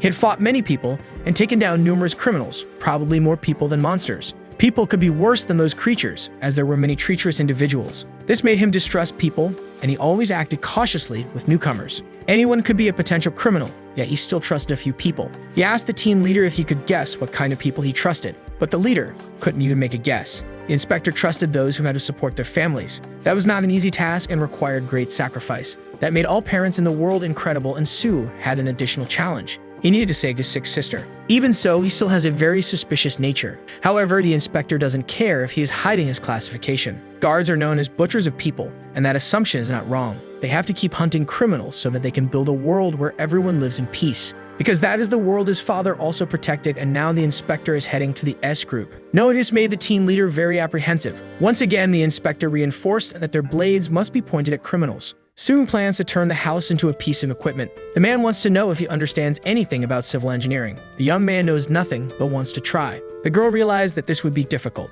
The problem isn't money, although it is an obstacle. The necessary ingredients come from monsters that are very difficult to defeat. Besides, they are commonly used in other recipes, making them scarce. Perhaps he won't be able to get them in the quantity he wants. The boy felt a bit uncomfortable, and the girl stated that he could get everything as long as he paid more. By paying 3 times the market price, he could obtain them, which would cost a total of 3 billion. The amount left the boy completely terrified. The truth was that he had the money for it, but he didn't like to spend it. He could build the house in a simpler way, but he couldn't compromise his sister's safety. He asked the girl to get whatever was easily available. The first problem he would face was the difficulty of buying these items from those who possessed them. Because of this, he realized that he could collect the items himself. The problem was that the monsters were A rank, while he was still D rank. Full of motivation, he thought that he should dedicate himself a little more to improving his hunter classification. He could do this by being recognized for his achievements. He could also be examined so that his progress could be confirmed. The second possibility was only possible because of the second awakening. This second awakening could bring a new trait to its user, or it could further strengthen an already existing trait. It is unknown what causes this, but they have started happening more frequently. Sue began to think about being re-evaluated. With the traits he had now, he could undergo re-evaluation. Seeing everything he possessed now, he thought he shouldn't waste any more time. Inside a room, the women were talking. The director did not expect a visit from her niece. Her name was Hanmina, and she worked for the S group. Thanks to her niece's work, the company had stabilized again. The girl said that her aunt's efforts were also important. The woman was bothered by being constantly called director. Embarrassed, the girl said that she had come to speak with the director, not with her aunt. For her, that wasn't necessary, as she saw her niece growing into a beautiful woman. Her growth hadn't been easy, having not been left behind by her father. In the company, the relatives were nothing more than competitors. Her personality ended up being shaped by that environment. She wouldn't have survived if not for what her brother had done. She could barely help her niece during her childhood, but things would be different now. She wanted to know what had brought her there. The girl revealed that she wanted to build a house and asked if she could use the company's name. Her aunt thought it would be a village, but the girl clarified that it was just a house. She became concerned for the girl, assuming she wasn't happy with where she lived now. That fact couldn't be ignored. She stated that she would speak with the president, as he could bypass part of the bureaucracy to ensure the construction happened quickly. Only then did the girl reveal that someone else would be the builder, but they needed to use the company's name. All these details were too difficult for her aunt to understand. She managed to return to the room where the evaluation was taking place. All the people requesting a re-evaluation never imagined that they might receive a lower class rating, and one day she had been just like those people. During the wave of awakenings, she had expected to receive high-ranking abilities. She ended up receiving something that couldn't even be measured, a normal person who wouldn't even reach F rank. But this time, everything would be different in her life. After waiting for some time, it was finally her turn to be attended to. Through a scan, her new traits would be identified. She was instructed to step onto the machine immediately. She needed to remain still throughout the entire process. Stu currently had 6 awakened traits. The world was about to turn upside down. He didn't want to be the center of attention, as that would also bring danger. But his recent battles had given him confidence. He was capable of defending himself. There is no need for him to fear the world just yet. The unexpected result appears.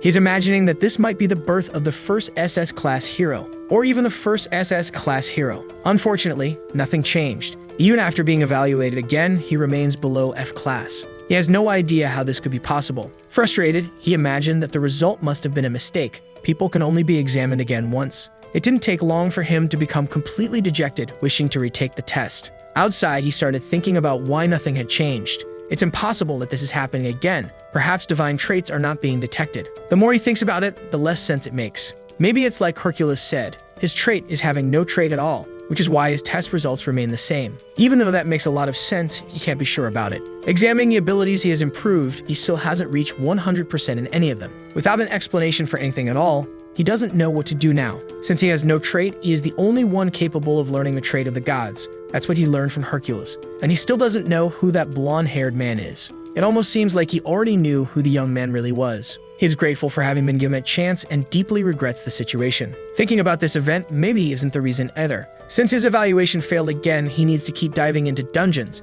He must become an A-rank hunter. He has no idea how long that will take since he hasn't posted any videos lately. His brilliant mind has an impressive idea perfectly suited to his current difficulty. The man is surprised that the chief inspector came to him like this. He is grateful for being received despite not having announced himself. Han Kwang-nuk is the director of the S Group and asked the man to take a seat. This company is one of Korea's pillars today. The inspector wants to get to know the man in charge of the company better. Because he is directly involved with the country's security, handling a company of this size demands a lot from him. He needs to please his superiors while always exceeding expectations. Perhaps to achieve that, he has to stab people in the back. There are many things he doesn't care about, but Sue was not one of them. The man started to feel nervous. The inspector already knows that they wanted to remove Han Charon, and that they even helped that person invade the dungeon. Isn't that a clear sign that they shouldn't get involved with pandemonium again? Even though it was rude, standing before him was Bak. He is the son of one of the 3 heroes who saved humanity, a being they should never have messed with. He just wants to know why this man is protecting Suwoo. Announcing his departure, he advised them to be cautious with company matters because he did not want to have to get involved. The girl tries to apologize to her boss. She says it's okay if she doesn't get paid. She just doesn't want to be fired. Stewie didn't understand any of that drama, nor why the girl didn't want to be paid. She doesn't want to receive her salary until the channel grows, assuming her boss wanted to shut it down. But that doesn't make any sense to him. Maybe she thought that because of his recent inactivity online. Sitting down together, he wanted to understand better why she didn't want to receive her salary. She said she had an excellent workplace and hadn't done anything in the past month. Sue repeated that they had already agreed on the salary and that he had no intention of shutting down the channel. He had actually come to her to discuss new content. The girl felt more at ease, and that was what they were about to talk about now. Today was payday, so he advised the girl to take her siblings somewhere nice. When he was younger, his father always took him to a special restaurant, and for every younger siblings, Diaku was a maternal figure. She muttered a few words, surprising the young man. She wanted him to call her by her first name without any formal titles. After all, he was older than her and also her boss. Finding her reaction amusing, he said the girl should do the same. They could have a much more casual conversation. Struggling to hide her shyness, she said she would try her best. For now, she wanted to know what new content he had in mind. At the Hunter Association, the day was going on as usual. Sue was there too. The secretary immediately recognized the person who had no trait. She asked what had brought him there that day. The young man was interested in knowing how they measured performance. The woman was impressed that he had reached D rank despite having no trait at all. That was almost impossible to achieve. Perhaps he was at his limit because she believed effort alone couldn't surpass talent. According to his parameters, he would need to clear 200 D-rank dungeons to advance to C rank. Since he did 3 per week, it would take a year. As soon as he completed the task, they would make a dungeon available for his evaluation. Stu understood the situation completely. So far, he had cleared 16 dungeons, only 184 more to go. If he wanted to do one now, the secretary could assign one to him. Since he had no specific preference, he requested the closest dungeon. The secretary said there was one just 5 minutes away. She was quite apprehensive as she couldn't stop worrying about the boy's safety. He just needed to cross the intersection and go down 2 avenues, and he would reach his destination. As she called for the next client, the secretary was left astonished. It didn't take long for Suwoo to return. Since he was back in less than 10 minutes, maybe the dungeon had been too difficult for him. The young man didn't want to take up too much of her time. He just wanted to know about all the available D-rank dungeons. Her employee was still curious about what this new job was. It was a project for him to become an A-rank hero in just 1 month. Definitely a very bold task. The young man exuded confidence and would sell videos showcasing a strategy to become a hero-class hunter. He wanted to know where the 50 closest dungeons were. That would be enough. Inside the hunter management office, a man was running frantically. He reached his boss, who wanted to know what all the fuss was about. The young man said that the dungeon cleaner was there. That made him curious about how many dungeons the cleaner had already cleared. He learned that the number had already reached 150. That was unexpected for someone with no trade at all. They had reviewed the information. It was absolutely true. He might be an illegal awakened hunter. Another employee approached, saying that this person was requesting a promotion to C rank. The man was even more shocked. The time window for this had been extremely short. Not knowing what else to do, they decided to simply prepare a report to send to headquarters. A request had arrived for the team leader coming directly from the management office. It was about a hunter who had been promoted from D rank to C rank in just 3 days. They wanted him investigated. The woman was completely stunned when she found out that the target was Suwoo. If he could do this so quickly, it was possible that he had undergone a second awakening. If he wished to be promoted based on his achievements, they needed to examine him. It was entirely possible that he was using illegal means to become more powerful. She went to Urim, asking if she was aware of what had happened. Immediately, she began explaining how magic worked and how it conformed to this world's rules. The team leader asked her to be more direct since she didn't have much time to waste. Dark magic was immersed in negative emotions tied to feelings. The more intense they were, the stronger the magic became. Because these emotions were so overwhelming, the fate of those who followed that path was obvious. They would soon lose their human form and become monsters. The team leader was interested in knowing how to differentiate a normal person from someone who practiced dark magic. Just by looking, it was possible to tell, even for those who knew nothing about magic. She was aware that the general inspector had met with this young man and had even made an offer for him to become a guard. A proposal coming from her superior was a significant matter. Knowing what had happened, she requested that another office confirm that this person was clean. Even so, she continued to analyze Suwoo's situation. The boy kept trying to improve his skills, but it was much harder than he had imagined. This was even more difficult than forging equipment. Architecture was on an entirely different level of complexity. When he first started, things were very different. Now he had time to level up and could even ask for favors from those who supported him. It wouldn't take long before he had the necessary skills to build a house. While he was thinking about whether his materials were being gathered, someone started approaching him. It was the girl responsible for acquiring the items he had requested. Suwoo wanted to know if everything had been collected yet. She hadn't managed to get everything, but she was doing her best. She even revealed that she had a younger brother, which truly surprised Suwoo. His name was Kim, and he was only 20 years old. At the moment, he worked as a hunter. He was the one who had obtained the items. None of the things she had acquired were ordinary. Suwoo still couldn't access the places where those items were found. Suwoo learned that the boy was a B-rank hunter with A-rank combat traits. The young man was not yet a fully matured awakened, as his life had changed only recently. His sister was only reassured because he had a regeneration trait, a skill that made healing happen much faster, almost as if he were a troll. She told Suwoo to relax, as her brother would be helping with this. The owner of the place came to greet the girl. She wanted to know where the equipment she had ordered was. The two of them talked normally. Suwoo started thinking that maybe he should collect the materials himself. Accepting the idea, he said he was already heading out and she could stay there if she wanted. After a long time, that editing session had finally come to an end. The girl had reached her limit, completely exhausted. All the videos combined totaled 22 hours. Normal people would take at least a year to advance to C rank, but he was truly incredible. He had sent a massive amount of material for her to edit. Even the girl had trouble believing what she was seeing with her own eyes. She was even more shocked when she realized she would have to edit the same content all over again. A massive deposit had suddenly appeared in the girl's account. She barely understood what it was. Suwoo explained that it was just a small bonus for the great work she had done. That motivated her even more, as she was doing all of this for her younger siblings. The video was already finished and had been properly posted online. Suwoo really liked his employees' editing skills. In just one day, the video had almost 1 million views. Filming alone was not easy. He had managed to break several cameras. He started wondering if it wouldn't be a good idea to have another awakened person accompany him on his journey.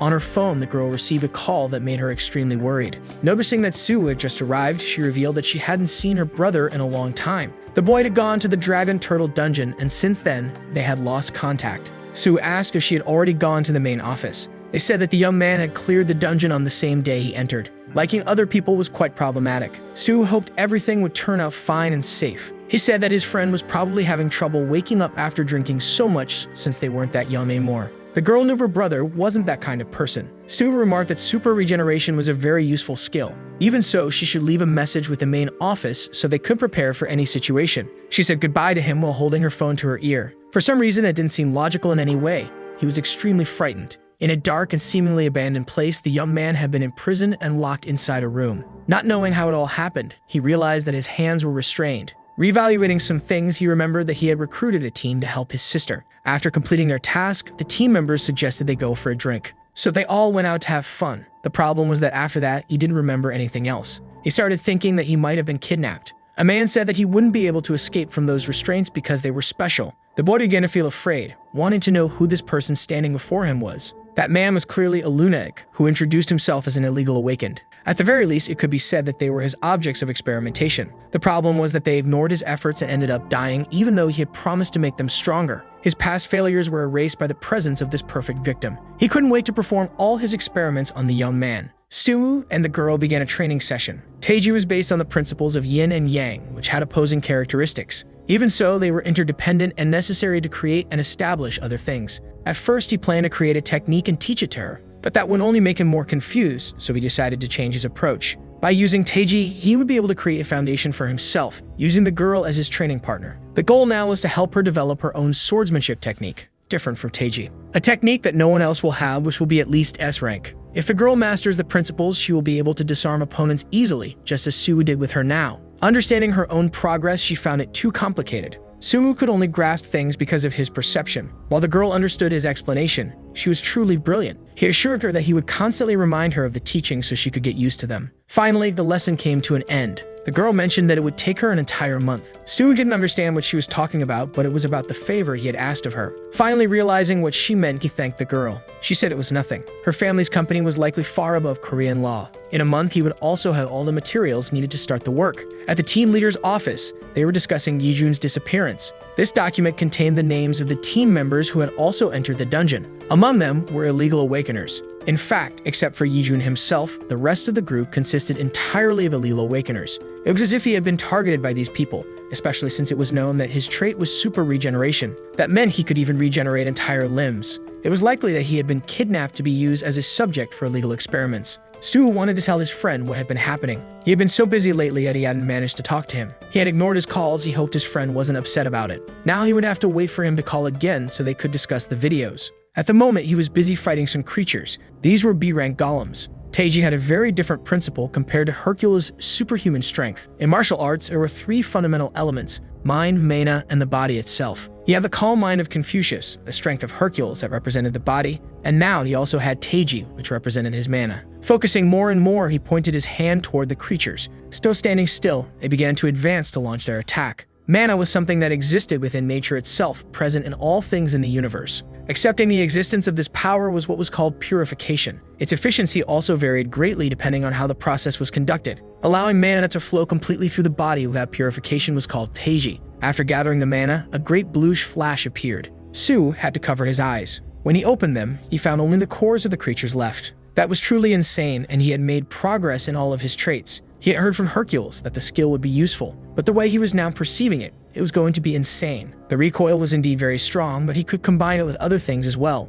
Taiji was not a power that the human body could withstand. He was incredibly lucky. The medical arts of Ho-Tu had proven to be extremely useful. He could only use a small fraction of this ability for now, but it was enough for him to control Taiji. He had only subscribed to Ho-Tu's channel to take care of his sister, but the medical knowledge was proving to be more valuable than expected. With this, his proficiency had reached 30%. Perhaps he could treat his sister well enough for her to go to college. That reminded him of another problem he needed to solve. He needed to find someone to help him record his videos. In one day, he had cleared 50 dungeons. He needed to clear a total of 500 to reach A rank. His pace was still too slow. He believed he would gather all the necessary materials within a month. All of this was only possible thanks to Blackie. He was going to buy a reward for him. Taking care of the cat cost him 60 million per month, more expensive than he had imagined. But if it was for Blackie, it was an expense worth making. When he opened the door, his sister was happy to see that he had arrived. She immediately went to greet him, saying that a guest had come to see him. Stu hadn't expected any visitors at this hour. He was curious to know who this person was. It was Lee Minjong. who had been waiting for him for a long time. The woman was impressed by the ferocity of the small creature. The brief scene left her speechless. Sue had always thought Minjung was a cold and expressionless person. Seeing this surprised him. He wanted to know what had brought her there, unable to deny that he was still affected by her reaction. She apologized for showing up so late, but she had news about Yijun that couldn't wait. His sister started to look worried.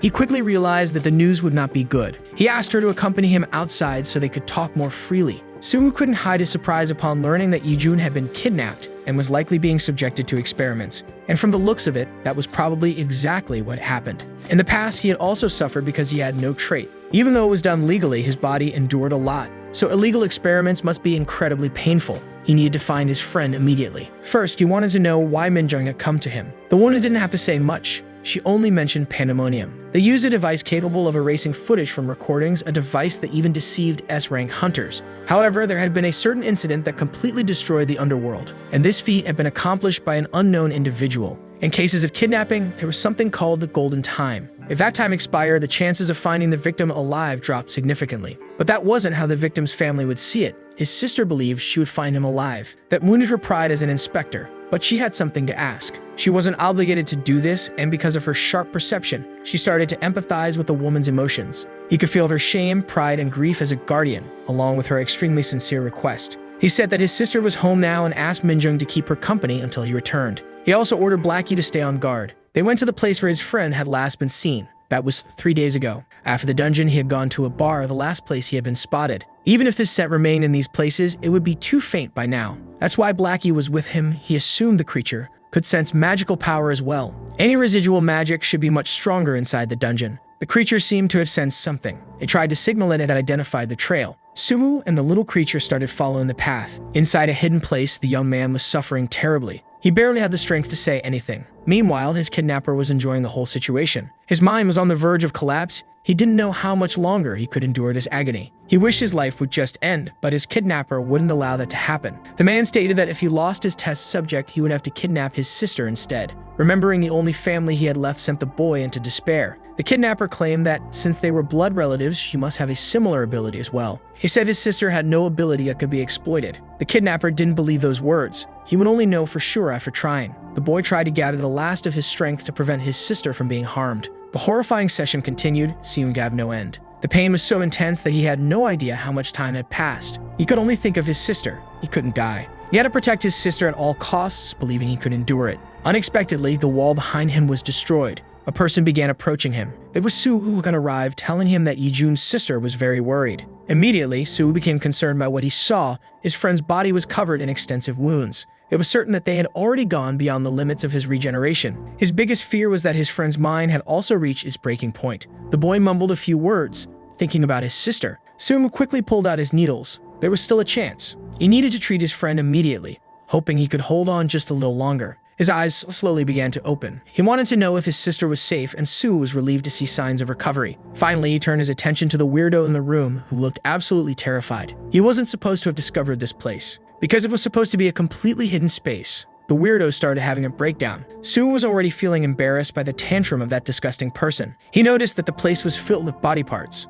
Thinking that a human had done this filled him with extreme disgust. He wanted to know why this person did such things. But the weirdo still wanted to know the identity of the intruder, until he suddenly calmed down, because he had just realized that the intruder was not an ordinary person. Noticing that began to fill the weirdo with excitement. The boy, still weak, begged his friend to flee immediately. The weirdo started thinking that this intruder must have incredible abilities, and without a doubt, that assumption was not wrong. Revealing a grotesque body, he was eager to soon discover what these abilities were. Grafting was a trait that worked well for farmers, allowing them to make a plant possess multiple qualities. The man with this ability began to despise himself for having such a useless characteristic. That drove him into madness, leading him to do something he never should have done. He started using his ability on both monsters and humans. He even experimented on his own body, transforming himself into this completely monstrous figure. Once again, his friend warned him to run away from there. Sue showed no signs of fear or hesitation. Gathering strength in one of his fists, he said that what he was seeing was truly horrifying. Then he delivered a single, completely devastating strike against the kidnapper. An unusual scene. His friend hadn't even understood what had just happened. The damage inflicted on the kidnapper's body was simply absurd. Yet, his body was capable of regenerating. Observing more closely, Sue realized that it wasn't regeneration. The kidnapper was thrilled because he had finally found the perfect test subject. He possessed overwhelming strength, yet he still remained human. Unlike himself, who after so many experiments had become something else entirely. That was why a fragile human would never be able to reach him. The creature's massive hand approached, ready to strike. Desperate, the young man begged his friend to dodge. But there was no time for that. The impact landed, destroying the ground around them. A cloud of dust rose, forcing the boy to shut his eyes. When he opened them, he saw Sue effortlessly holding the creature's hand. The kidnapper couldn't understand how that was possible and to get absorbed that strength from a hunter. The result left him in despair. This should have been impossible. Tired of this despicable person's theatrics, Sue attacked once more. The kidnapper's terror immediately grew. Sue was attacking without even exerting much effort. The kidnapper had no idea what kind of being stood before him, and in an instant, he was brutally annihilated with just one blow. That whole scene made the boy wonder how Sue had managed to destroy a monster. Sue continued striking the kidnapper repeatedly. After taking so many hits, he still couldn't comprehend what was happening. A mere human wasn't supposed to have this kind of power. He assumed that Sue must have been born with talent, the kind of person he hated the most in this world, because those people always acted as if they were above everyone else. Sue found that justification idiotic, asking if the kidnapper only wanted to get stronger for that reason. Enraged, the kidnapper tried to paint himself as the victim, saying that Sue didn't understand what it was like to be looked down upon. Maybe Sue knew what it was like to be weak, but he had no idea how miserable life could be. Because awakened individuals, the strong ones, didn't achieve their power through effort alone. These same people told those who lacked talent that they were weak because they didn't work hard enough. The kidnapper despised those kinds of people. Now he had gained just enough time to launch another attack. Caught by the weirdo's speech, Sue thought it was a good moment to open up. He responded that he used to think the same way. He recalled a conversation he had with Hercules. He had asked what the demigod felt while completing the 12 labors. He wanted to know if Hercules had felt motivated. That was when Hercules revealed that during those days he had been thinking about ending his own life. He had been consumed by madness and had killed his own family. Every day of his life had been a living hell. He had been stopped by Theseus, who pointed out that such a sacrifice would be meaningless. The labors were a form of atonement. During those tasks, he often felt that he wouldn't be able to complete them. It sounded foolish, but he had considered giving up. That wasn't the vision of mythology that Sue had. Hercules said that results were important, but they weren't the only thing that mattered. More important than that was how one reached success, the path chosen to achieve it. People said he completed the labors because he was Hercules, or because he was simply a good person. But no one was born perfect. Life was full of challenges. Greatness and success weren't that complicated. The real struggle came from circumstances, and not all of them could be ignored. But beyond all that, there was only one thing that truly mattered. It was the reason each person had for surpassing their own limits, whether noble or childish. For those who sought to achieve something, everything depended on personal motivation, as it was what would lead them to their goal. Sue revealed that weaknesses didn't work the way the kidnapper thought.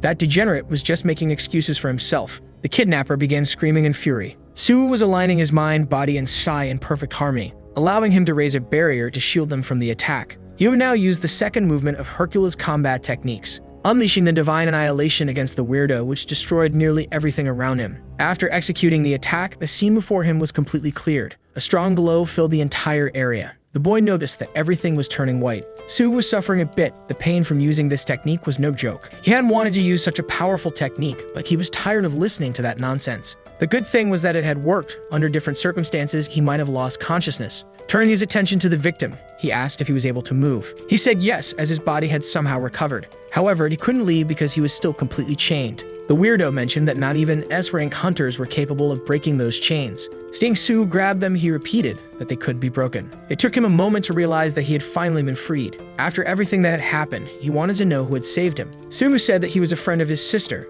and that they were also friends. He had even thought they might be a couple, but Sue assured him they were just friends. He was still worried about his sister, wanting to know if she was okay. In truth, she had been very worried about him in the past few days. It was best that they talked in person. It might not seem like it, but Sue was quite exhausted at that moment. There wasn't much the boy could say in that situation. Bowing, he sincerely thanked Sue for saving him. Seeing his gratitude, Sue gave a subtle smile. It was finally time for them to go home. Some men arrived at the completely destroyed location. Juwan, an executive of Pandemonium, was furious upon seeing the devastation. There was no sign of the weirdo. He was certainly no longer among the living. Moreover, all of his research materials had been completely lost. They had planned to produce weapons and create monsters, but everything had been ruined. Years of planning had been destroyed in a single night. There were no traces of swords, so Bake was likely not responsible for this. It must have been someone else. They needed to leave immediately because the Guardians would be arriving soon.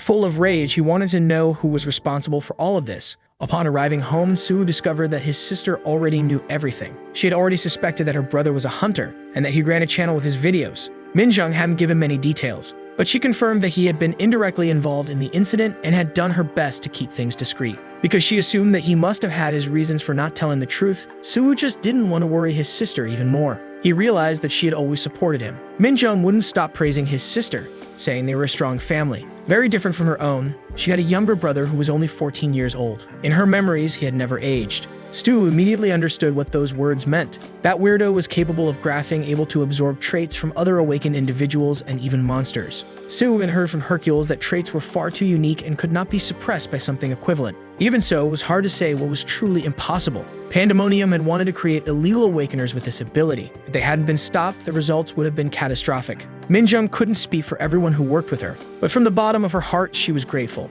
Shortly after, they launched a full-scale investigation into the organization. Because the event had been too brutal, it wasn't widely publicized. Yejun was able to return safely to his sister, bringing that chapter to a close. With that, Soo was able to resume his training. The more he practiced, the more his proficiency improved. In the process, he managed to break several cameras. The cost of replacing them was rising. He needed someone to help film his content. He was relieved to see that the camera's memory had remained intact. Now he had gathered many of the materials needed for construction. It might take some more time to collect everything, and it would take even longer to rank up. He was already being waited for outside the dungeon. It was the boy he had saved. Not knowing how he had been found, he was told that the management team had informed him. They hadn't told him directly, but they had provided a list of completed dungeons. He had to check each one manually, a truly exhausting task. Soo noted that he could have just called. Even if he didn't have his number, he could have asked his sister. The boy hadn't thought of that possibility and considered it a very smart idea. Knowing that Soo was looking for some materials, he went to him to help. He said he didn't need help, much less to bother a B-rank hunter.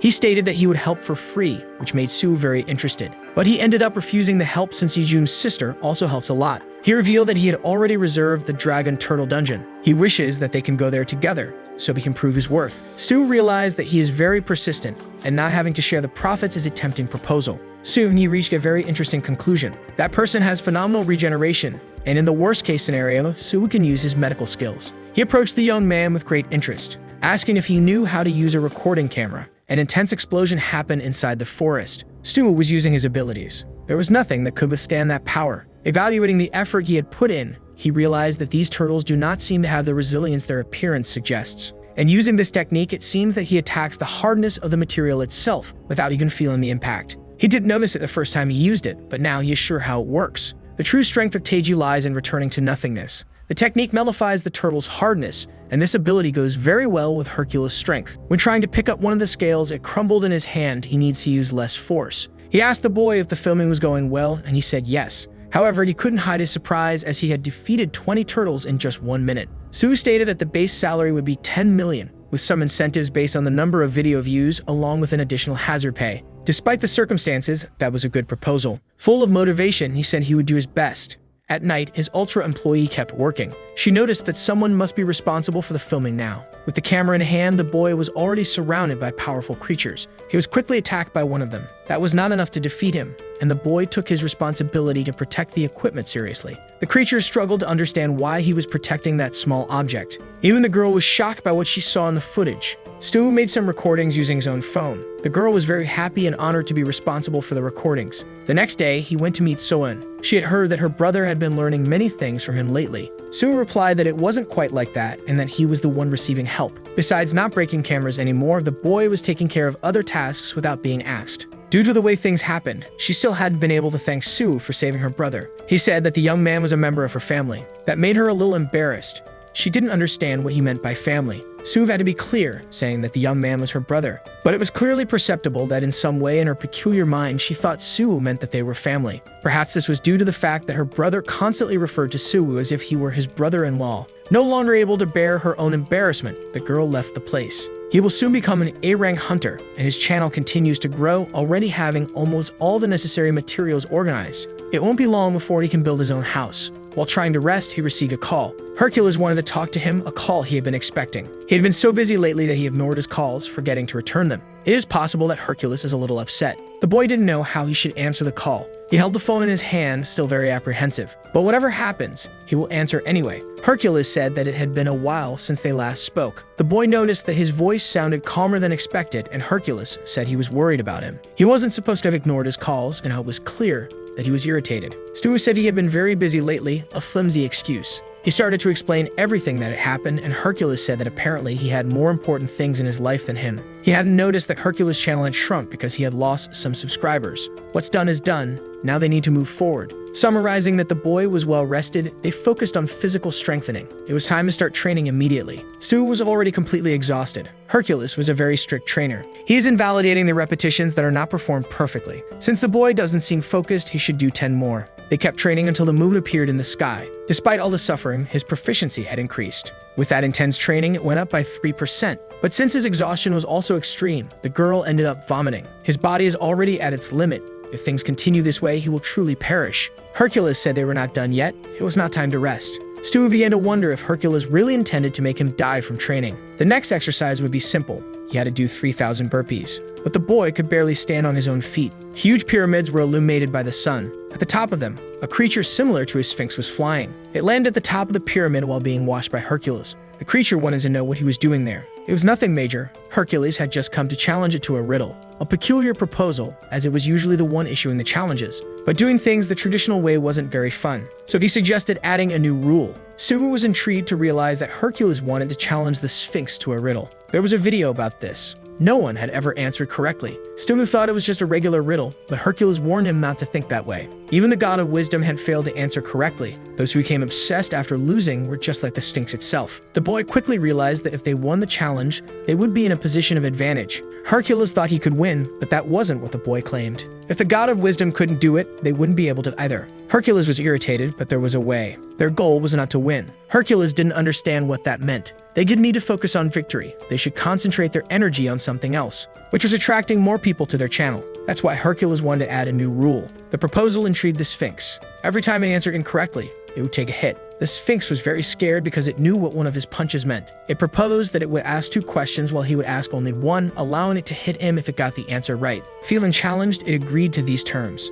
This was its chance to finally surpass Hercules. He waited for it to ask his first question. I am born in water, but when I enter the water, I die, only to come to life again when I leave the water. What am I? After thinking briefly, Hercules said it was a whale, but the correct answer was salt. The Sphinx was impressed by his lack of effort. Hercules wanted to know what it was waiting for. It wasn't sure if it could really hit him. It was still scared. Hercules said that rules were rules. He wouldn't do anything. Ignoring the potential danger, it decided to hit him anyway. Hercules wiped a little blood from his face while complaining about the dust. The Sphinx was terrified, thinking he would retaliate, but he was just waiting for the next question. With more confidence, it asked, what does not change color even when it changes clothes? Hercules said black clothes, but the correct answer was a shadow. Now it would hit him with full force. As a result, a violent shockwave spread through the area. A little injured, Hercules said that now it was his turn to ask a question. It didn't matter what he asked as long as it answered correctly. He wanted to know, if a centaur gets pregnant, which side of its belly will grow? Faced with this question, the Sphinx had no answer. Hercules started pressing it, which left the creature desperate.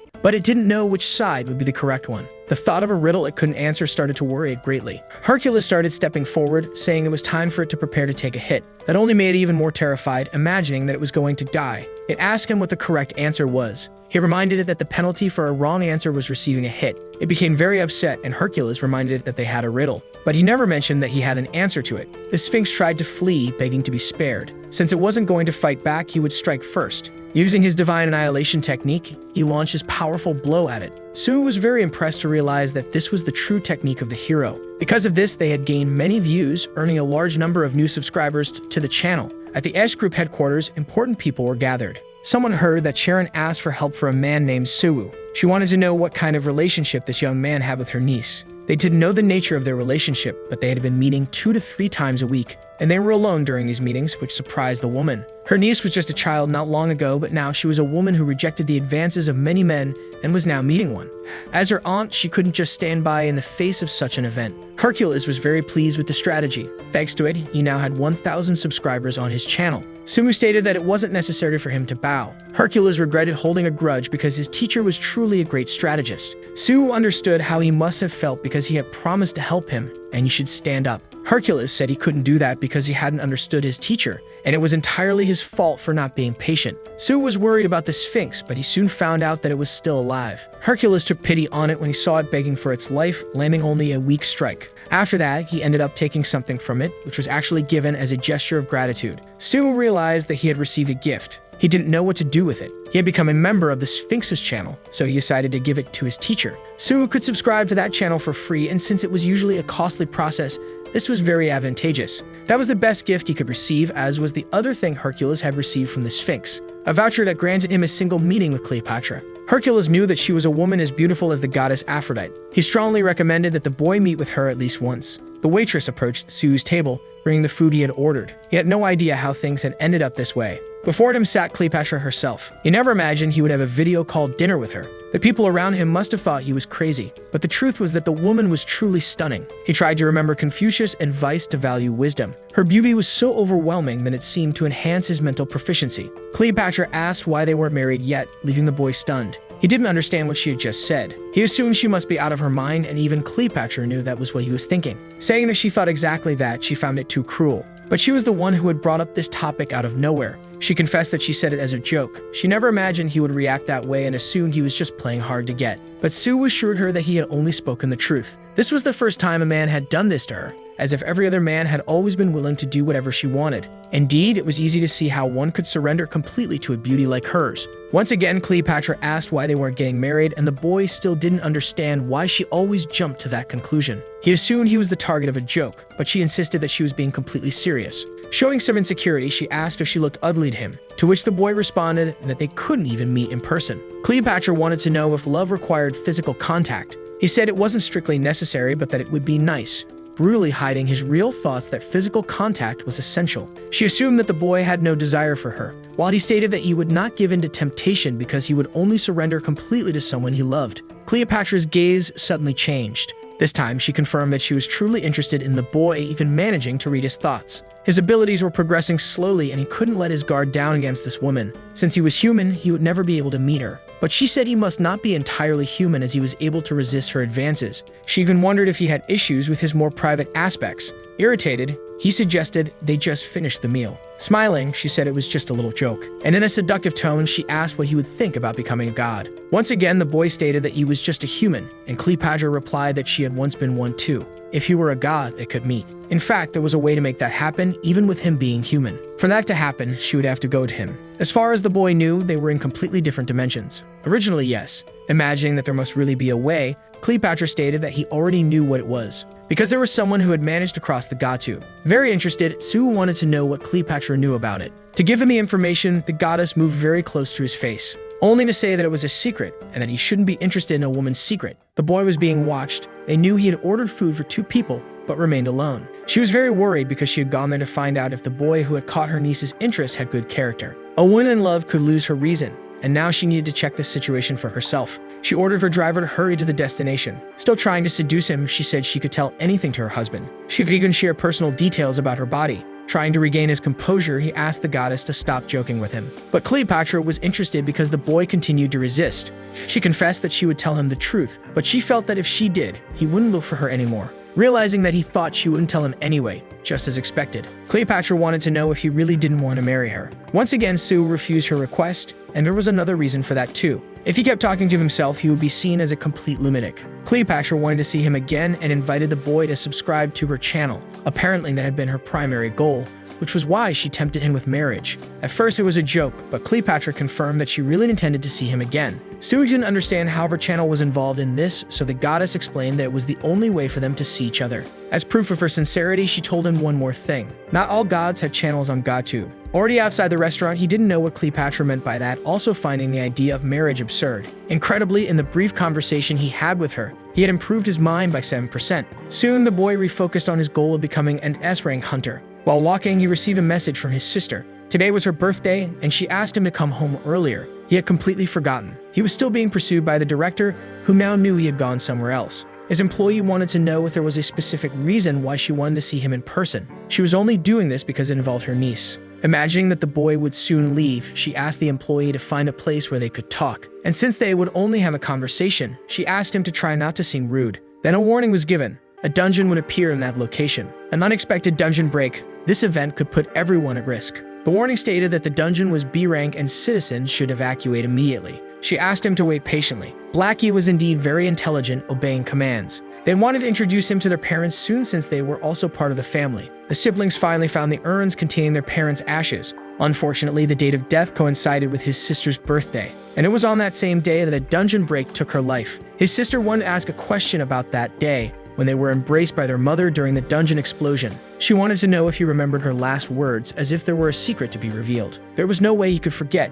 It was an indelible memory. But hiding the truth from his sister, he claimed he didn't remember. The warning was given: there would be a dungeon break soon. This event originated from a phenomenon where magical power was distorted, causing two major occurrences. In the first, the dungeon's monsters were expelled outside, which would be problematic if the dungeon was S rank. In the second event, the explosion caused damage and people caught in the shockwave eventually perished. Survivors ended up becoming very ill, and in rare cases, some awakened. From the outside, they watched the imminent explosion of the dungeon. The broadcast instructed citizens to seek shelter in the building. The director's group did their best to take cover. Finally, they were inside, safe. Looking outside, she noticed someone trying to escape from the energy. The young man screamed desperately. He was still a little far from the safest shelter. On the way, he lost his strength, unable to remain standing. There was no strength left in his words either. The man was fading. The director watched helplessly, as it was already too late for that man, until a young man sped past her. She immediately recognized him. This was Suwoo, the one her niece was interested in. Worried for his safety, she ordered him not to go outside as it was already too late.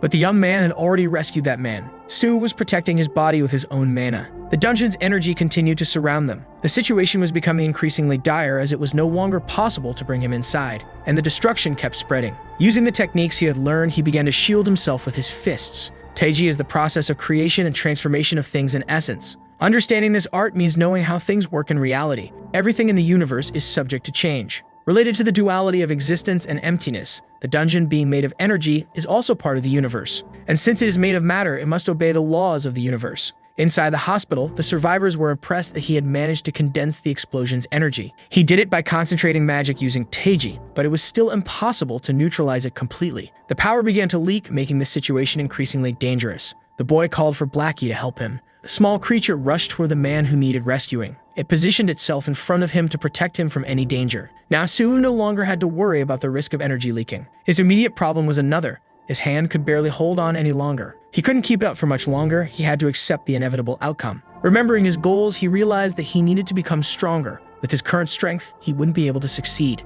Not just in preventing destruction, but in saving that man's life. Realizing he was already giving up, he decided to change his mind and be optimistic. He began doing everything possible to change the situation. The survivors didn't know that something like this was even possible. Inside the hospital, his sister appeared completely desperate. She ran to him to see how he was, as the worst had already passed. She didn't understand why he had done something so reckless, only wishing that he wouldn't die. Suwoo asked if she still remembered their mother's last words, but Suwoo remained deeply worried, fearing that something dangerous had happened to her brother. Finally, he told her what their mother had said. Their mother had told them not to worry, that she was fine. Since it was her daughter's birthday, she only wished for good things to happen to her in the future. She wanted them not to remember that day as the day of her death, because it was a very special day, the day her beautiful daughter was born. Thanks to her sacrifice, they had managed to survive. Despite her condition, she only passed away the next day. Even so, Suwoo's birthday became the anniversary of their mother's death. At last, he shared with her their mother's final words. That was why he had saved that man, because he heard that today was the day his daughter would have her birthday.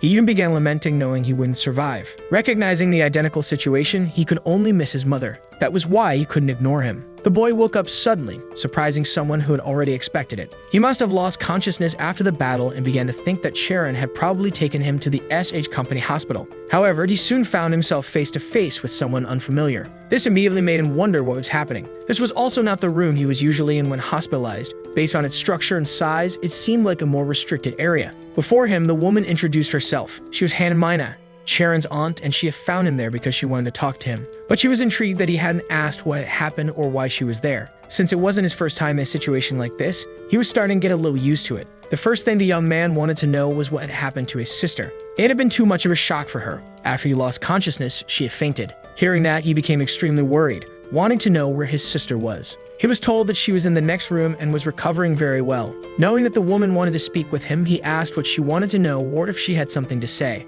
Without hesitation, she said that she completely approved. But he had no idea what exactly she was approving. She had heard that they were meeting regularly, assuming they must have some kind of relationship. Indeed, they were seeing each other because of private fencing lessons, but he still didn't understand why she was making such a big deal out of it. This made him even more suspicious about what exactly she was approving. He imagined that because of the investment the girl was making, there must be people questioning it. So if she approved of this training, it meant she also agreed that it was important and that he was competent enough to continue as a teacher. Even though the woman approved, she couldn't say whether her brothers would agree. For the boy, that was fine. Besides not knowing they weren't talking about the same thing, he found it reasonable that people would question it. The hardest part would be getting approval from the CEO, so the boy told her that Sharon had already secured that approval. That took the woman by surprise. She hadn't imagined that things were already that far along. Once again, the boy was firm. She had received permission from her own grandfather. Hearing that, the woman became emotional, impressed by her niece's personal growth. It was no longer necessary for her, as an aunt, to interfere in anything. The boy was already finding all this emotion a bit strange.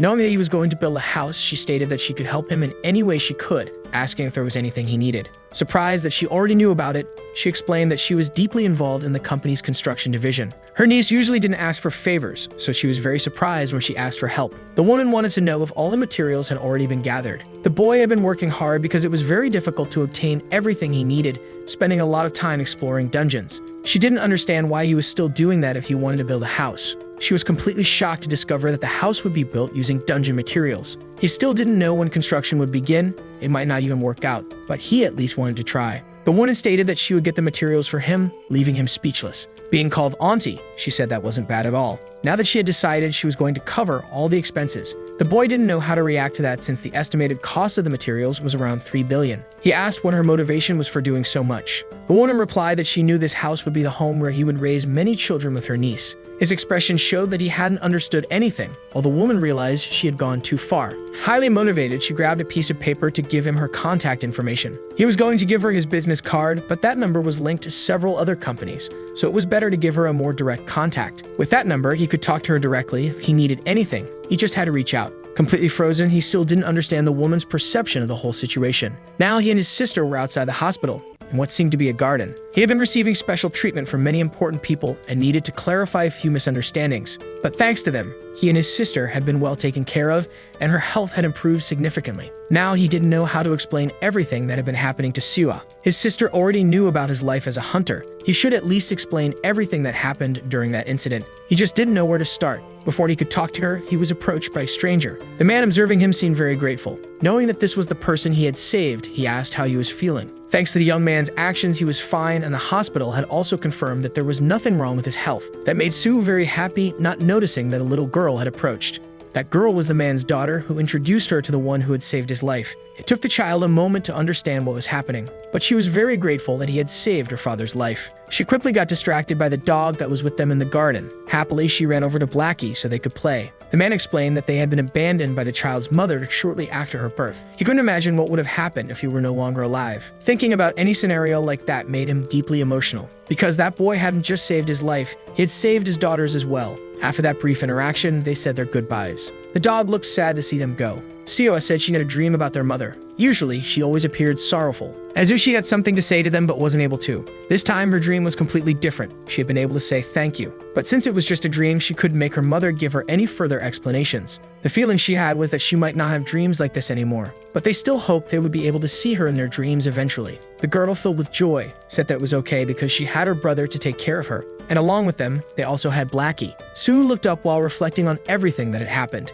He had the feeling that from now on, everything in his life would change for the better. If he had been a little faster, he could have saved that man without suffering from the explosion's damage. If Hercules had been in his place, he would have certainly blown up the explosion itself. Maybe even S-rank hunters were capable of that. Since he had gotten a free subscription, he started thinking about what he could learn. Since he was unsure, he decided to get in touch with Hercules. He appeared immediately to answer his teacher's call. Seeing him all sweaty, he asked if he had been training, discovering that it was chess day, which was why he hadn't called earlier. Helping with the Sphinx had made him very well regarded, to the point that Hercules abandoned his training to speak with him. The god was a little saddened. He had neglected his training, and now he could only push 34 megatons. If that was really his strength, he was powerful beyond measurable scales. Sumo apologized for interrupting him, but Hercules wouldn't leave him waiting. The boy wished he would speak less formally, but Hercules wasn't sure how to do that. Trying to act naturally, he asked what brought Face there. Knowing the problem, he didn't recommend learning a different or artistic movement. Sumo should focus on what Hercules had already taught him because besides footwork, he had also learned how to be creative with his body.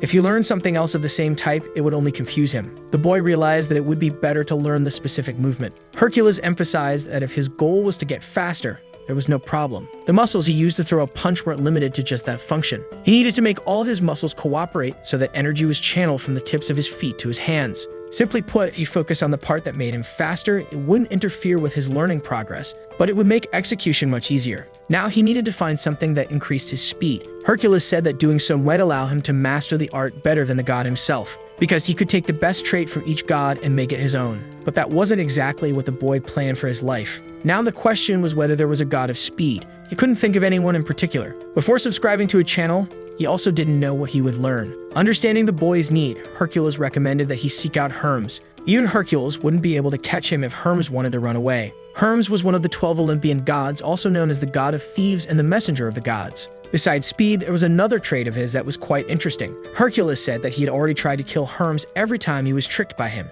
but he had never managed to catch him. Hermes claimed that he wasn't a liar. He just sometimes forgot to reveal the truth. After saying those words, Zeus struck lightning bolts at him but didn't land a single hit. His speed was definitely no joke. If Hercules said he was that fast, there was nothing else for the boy to worry about. His only concern was that he might end up learning more about fraud than actual speed. But since it was a solid recommendation, he decided to try anyway. If it went wrong, he would hold Hercules accountable. As soon as he subscribed to Hermes' channel, he received the super speed trait, a great relief. The videos on his channel seemed to be prank videos. Not only that, but all the videos were about deception in some way. Maybe he wouldn't be able to improve his speed by watching videos like that. Outside the hospital, he thought that he would only be able to increase his speed if he started practicing, and his body already seemed to be healthier. He was eager to see how fast he could run using his super strength as well, even though his super speed progress was still at 0. He believed he would be able to measure his maximum speed. His foot pushed against the ground with great force. He began to cut through the ground like a blue lightning bolt. That had left him completely exhausted. The burden of his body is not light at all, as it is necessary to use strength to produce speed.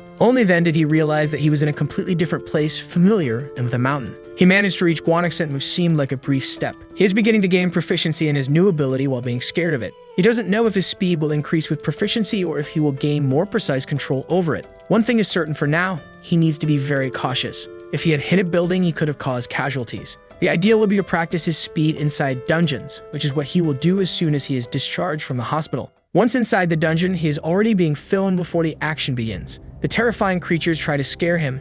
They are B-rank monsters. The cameraman is very frightened because he knows that creatures like these have invaded Earth before. Scared, he watches as several creatures charge toward his boss. It won't be long before they are finally within his reach. The cameraman doesn't believe his boss can dodge the creatures, which are as fast as sound. As if nothing had changed, he began to repel the first creatures. Once they are within his reach, there is only one fate for them. The boy is becoming more determined to defeat the creatures, eliminating all of them and doing everything as quickly as possible. Realizing that his boss is faster than the creatures, the cameraman was truly impressed. Su moves past them like a blue lightning bolt. In no time, there was no creature left that could oppose them. Su wondered if the cameraman had managed to film all the action. With that, his proficiency had developed significantly. Now he is able to control his speed even better, suspecting that he can become even faster. By improving his ability, becoming stronger than Hercules himself is starting to seem like a possibility. His cameraman apologized for what happened. Even if they edit the footage, they won't be able to salvage anything from what happened. All that remains are blurs. Now he needs to adjust his speed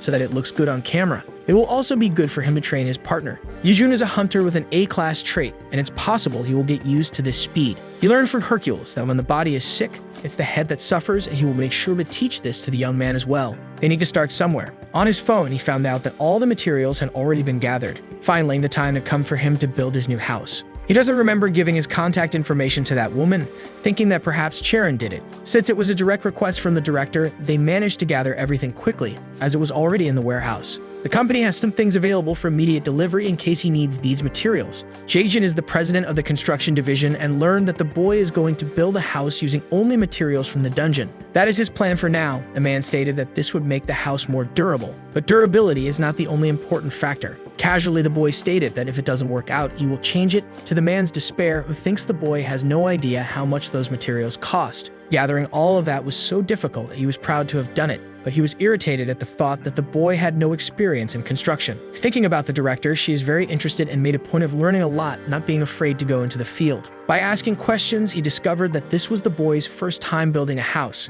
but he learned that he had already made his own equipment. Forging and architecture are not similar at all. This made Jaejin so frustrated that he wished he could curse the boy out loud. He has no idea how Sue managed to get close to the director, but judging by the way she requested this, maybe she wants him there to teach the boy in some way. So he asked if the boy had the blueprint for his project. He has everything in his head, so the engineer started asking more questions about the type of soil where the construction would take place. He cannot be careless with architecture. Knowing the type of soil is fundamental. Besides choosing a place that, in the end, is comfortable and suits the purpose of the space. The design process is also very important given its direct impact on the resident's psyche. By combining all this with technology and engineering, it is possible to turn the impossible into a real construction. Architecture is the sum of everything humanity has developed. Soon began to realize that things are really very complex. Once again, the engineer asked about the blueprints. Receiving the paper from the boy's hands, he took a good look at it. He expected to find scribbles with the traits of an amateur, but he was impressed. It was much more complex than he had imagined. He has been in this line of work for decades and had never seen anything as perfect as that,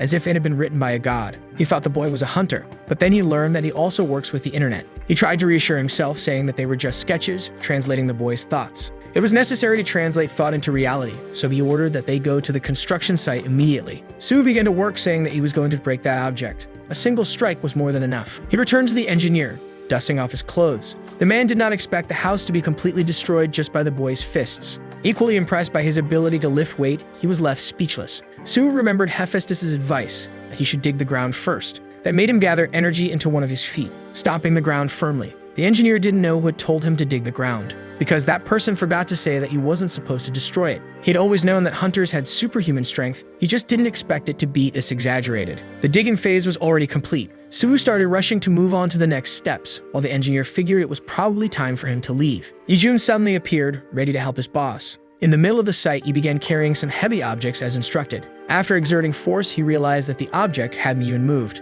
Taking it as a personal challenge, he began using even more strength. The only result he achieved was knocking over the remaining pillars, causing them to collapse on top of him. Sue rushed to his aid, asking what had just happened. He should be stronger, considering he is a B-rank hunter. With that said, Sue asked if he was okay. Maybe the weight was too much. Yijun's right side had been crushed, but knowing he had regenerative abilities, Sue told him to stop stalling. Even though he could regenerate, he still felt all the pain from the incident and asked to be taken to the hospital. He was scared because he didn't want to regenerate while his bones were misaligned. Understanding the situation, Sue used a needle to assist his employee. That way, he could regenerate without difficulty. Yijun wanted to know how he had done that. A misaligned body blocks its own energy. Sumu simply corrected the flow. Now he returned to building the house, telling his employee to step aside and rest. Looking at the young man, who still seemed interested, he asked if he would be okay with having his arms broken a few times. He said he would take care of him, but that they should break them a few times. Now that things had reached this point, it would only make him stronger, and they could miss an opportunity like this.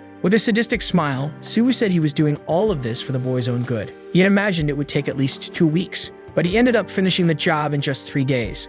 That brought him great satisfaction. His assistant, on the other hand, was completely drained, even though his arm was still injured. There might be a way to make him feel less pain. Using his skills with needles, he began treating his assistant. Hijun didn't think he was helping in any way, but Sue encouraged him, saying that not only was he helping, but he was also making personal progress. At first, he wasn't able to lift a single beam, but now he could carry 2 at once. The young man felt that he was getting stronger. Even though his learning was slow, he was progressing at his own pace. Although he was learning differently from Charon, he was gradually absorbing the principles of Teiji. This wasn't a technique that could be learned just by having A-rank abilities. It should have been impossible for Yijun to learn anything. But thanks to his regenerative ability, Sue was able to channel a bit of power into him every time he treated him. The boy was able to advance slightly within his own rank without suffering. Maybe he wasn't even aware of his own progress, and thanks to this opportunity, Sue also gained proficiency in his medical skills. He is getting closer and closer to being able to treat his sister effectively. Maybe he should give his sister some medicine. But he had to interrupt his thoughts to help his employee, who had gotten hurt once again.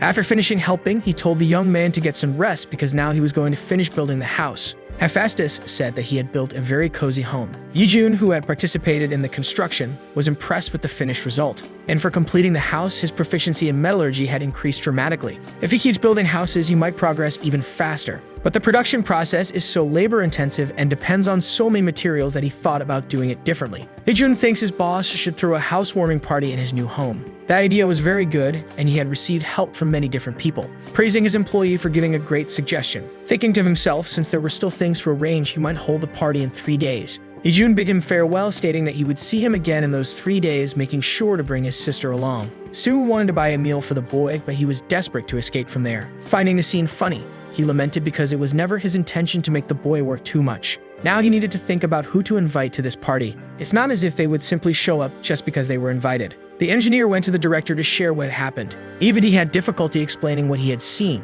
because the house had already been completely built, to the director's surprise. Moreover, Sue did not need any external help, he did everything alone. The director found it hard to believe that construction had only started 3 days ago. The engineer said that the boy lifted things with his own hands. He flew through the sky and crushed the ground as if it were tofu. Even the director thought that sounded too far-fetched. Concluding his story, he admitted that he didn't understand anything he had seen. That filled the director with curiosity because she wished she had seen it too. Finally, he showed the house to his sister, who was very surprised. She couldn't believe that such a wonderful and well-built place would be her new home. Their living room was now very spacious, and the house was full of rooms. It didn't even feel like their home anymore. Sue was very happy that she was delighted with the house. The girl already knew there would be a housewarming party to celebrate, and some people had already been invited. Knowing this, she called her brother to go buy some ingredients so they could prepare meals. He knew that Seo was an excellent cook, but he was worried that she might overwork herself in her current condition. The girl assured him that it wouldn't be too exhausting. Seeing her joy, he decided they would cook.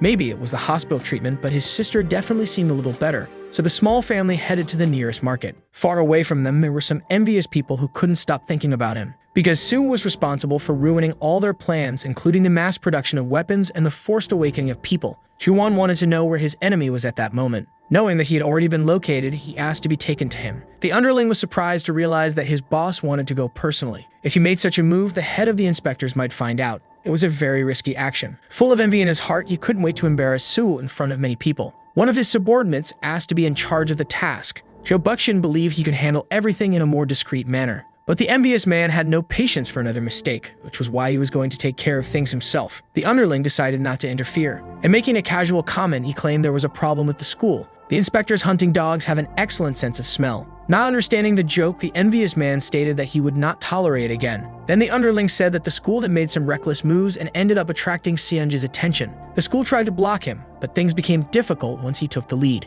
In the current situation, only the greatest envious man could stop this person. If it was related to the school, the Red Shadow must also be watching everything. He warned that Jigwang had already lost in combat. He wanted to know if his servant would be capable, but the subordinate was offended by being compared to that other trash, assuring that he should be given this mission. Sue was very impressed with what his sister had prepared. He just doesn't know why she made so much food, but she did everything with her guests in mind. Besides, it's better to have some leftovers than to run out of food. Even the small manifested creature is eager to eat. Despite being small, it has a voracious appetite, and it would be risky to let it eat anything. He decided to give the small creature a different kind of food. Steo wants to know when the guests will start arriving. He informed everyone that it would be a dinner, so they should be arriving soon. His phone alerts him that unauthorized individuals are approaching the perimeter. That was the signal he needed. His guests were arriving. The siblings were the first to arrive at his house. Sumu doesn't understand why they brought so many things, but they couldn't show up without a gift for the hosts. The girl is truly impressed that everything was built by Suu's hands. Ijun thought they would be late since his sister was quite anxious. He said that the girl couldn't decide what to wear, but she quickly interrupted his speech. She apologized for what her brother had done, saying he must have been out of his mind. The siblings continued to bicker while Sue watched awkwardly. Steo approached them to introduce herself as the sister of the house owner. The girl was surprised to learn that this was Sue's sister. She was about to introduce herself, but was immediately interrupted by her own brother. The young man was completely enchanted, declaring that he was the one who helped Sue the most. Soa noticed that there was a small creature inside the house. Thinking it was a very cute little pet, she started chasing after it. But the creature ran away, the same reaction it had when it first met Sua. Sovan said that Palwine wouldn't be able to attend, assuming he must be too busy with the seminar. Stohuv had already received a message from him about that, so he was aware. The event was called a seminar, but in reality it was a competition among the best blacksmiths, where the top performer would receive a grand prize. Stubu started getting interested in it. Palwine wanted to showcase the skills he had learned from Suu. The prize changes from time to time, but this time, it would be awarded by none other than Master Aurelian himself. Now the man's enthusiasm for participating in the competition made sense.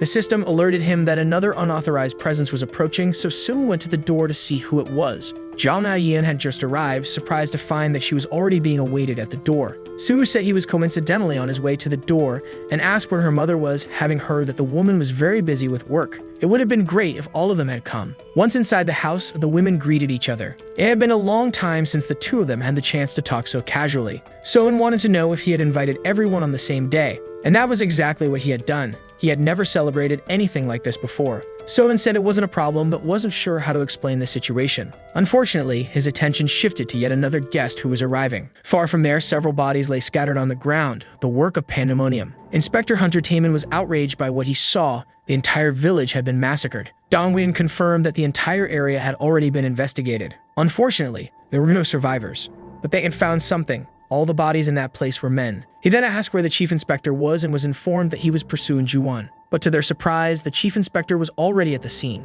As soon as he approached, they asked if he had found Juan, but he had managed to escape. He was stronger than expected. For a brief moment, the chief inspector lost his balance. He was immediately supported by his subordinates, apologizing, saying he just felt a little dizzy. Only then did the young man realize that this was a weak excuse. The chief inspector's condition was far worse and he was letting on, but he wanted to keep it hidden. It would be terrible if the citizens knew he had lost to a criminal. That's why he insisted that there was nothing wrong with him. On the other side of the forest, the leader of the Babak clan had also taken a severe beating. He wanted to know what had happened to the school. Because of their intervention, the ceremony had continued as planned, and thanks to their actions, the chief inspector had not suspected that something was being celebrated. This was the first time he had fought against Xiongjae, and the rumors about the inspector's abilities were far below reality. But it was great that he had discovered everything at the cost of his left eye. Back at Su's house, he continued receiving guests. The person in charge of editing his videos had arrived, bringing along her little siblings. That made him very happy because he loves children. Once inside, the little ones were amazed by how cool the house was.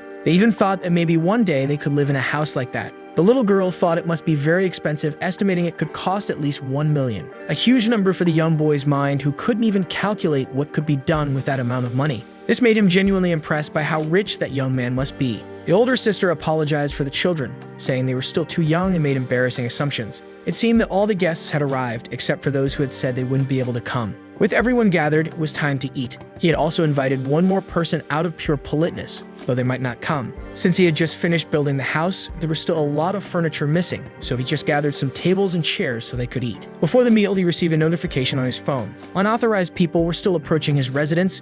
This time, he felt a little worried. Buckshin had not expected his target to be receiving guests at home that day. He had learned that they were just acquaintances and didn't know each other's true identities. This could be an interesting opportunity. His target had no idea what was happening. But it was also a double-edged sword. If they didn't know who they were dealing with, it could be very risky. Ignoring all the variables, he decided he would eliminate them all. He ordered all his subordinates to be ready to act. Everyone had already arrived, so that notification left him somewhat uneasy. Even so, they sat at the table to eat, their expressions showing a certain apprehension. They exchanged glances, unsure of what to do. Sioa signaled to her brother that he should do something. Not knowing what to do, he assumed they should introduce themselves, so he decided to start. The siblings took the opportunity to introduce themselves together. Jung said she was the daughter of the owner of their old house. Soin and her brother did the same.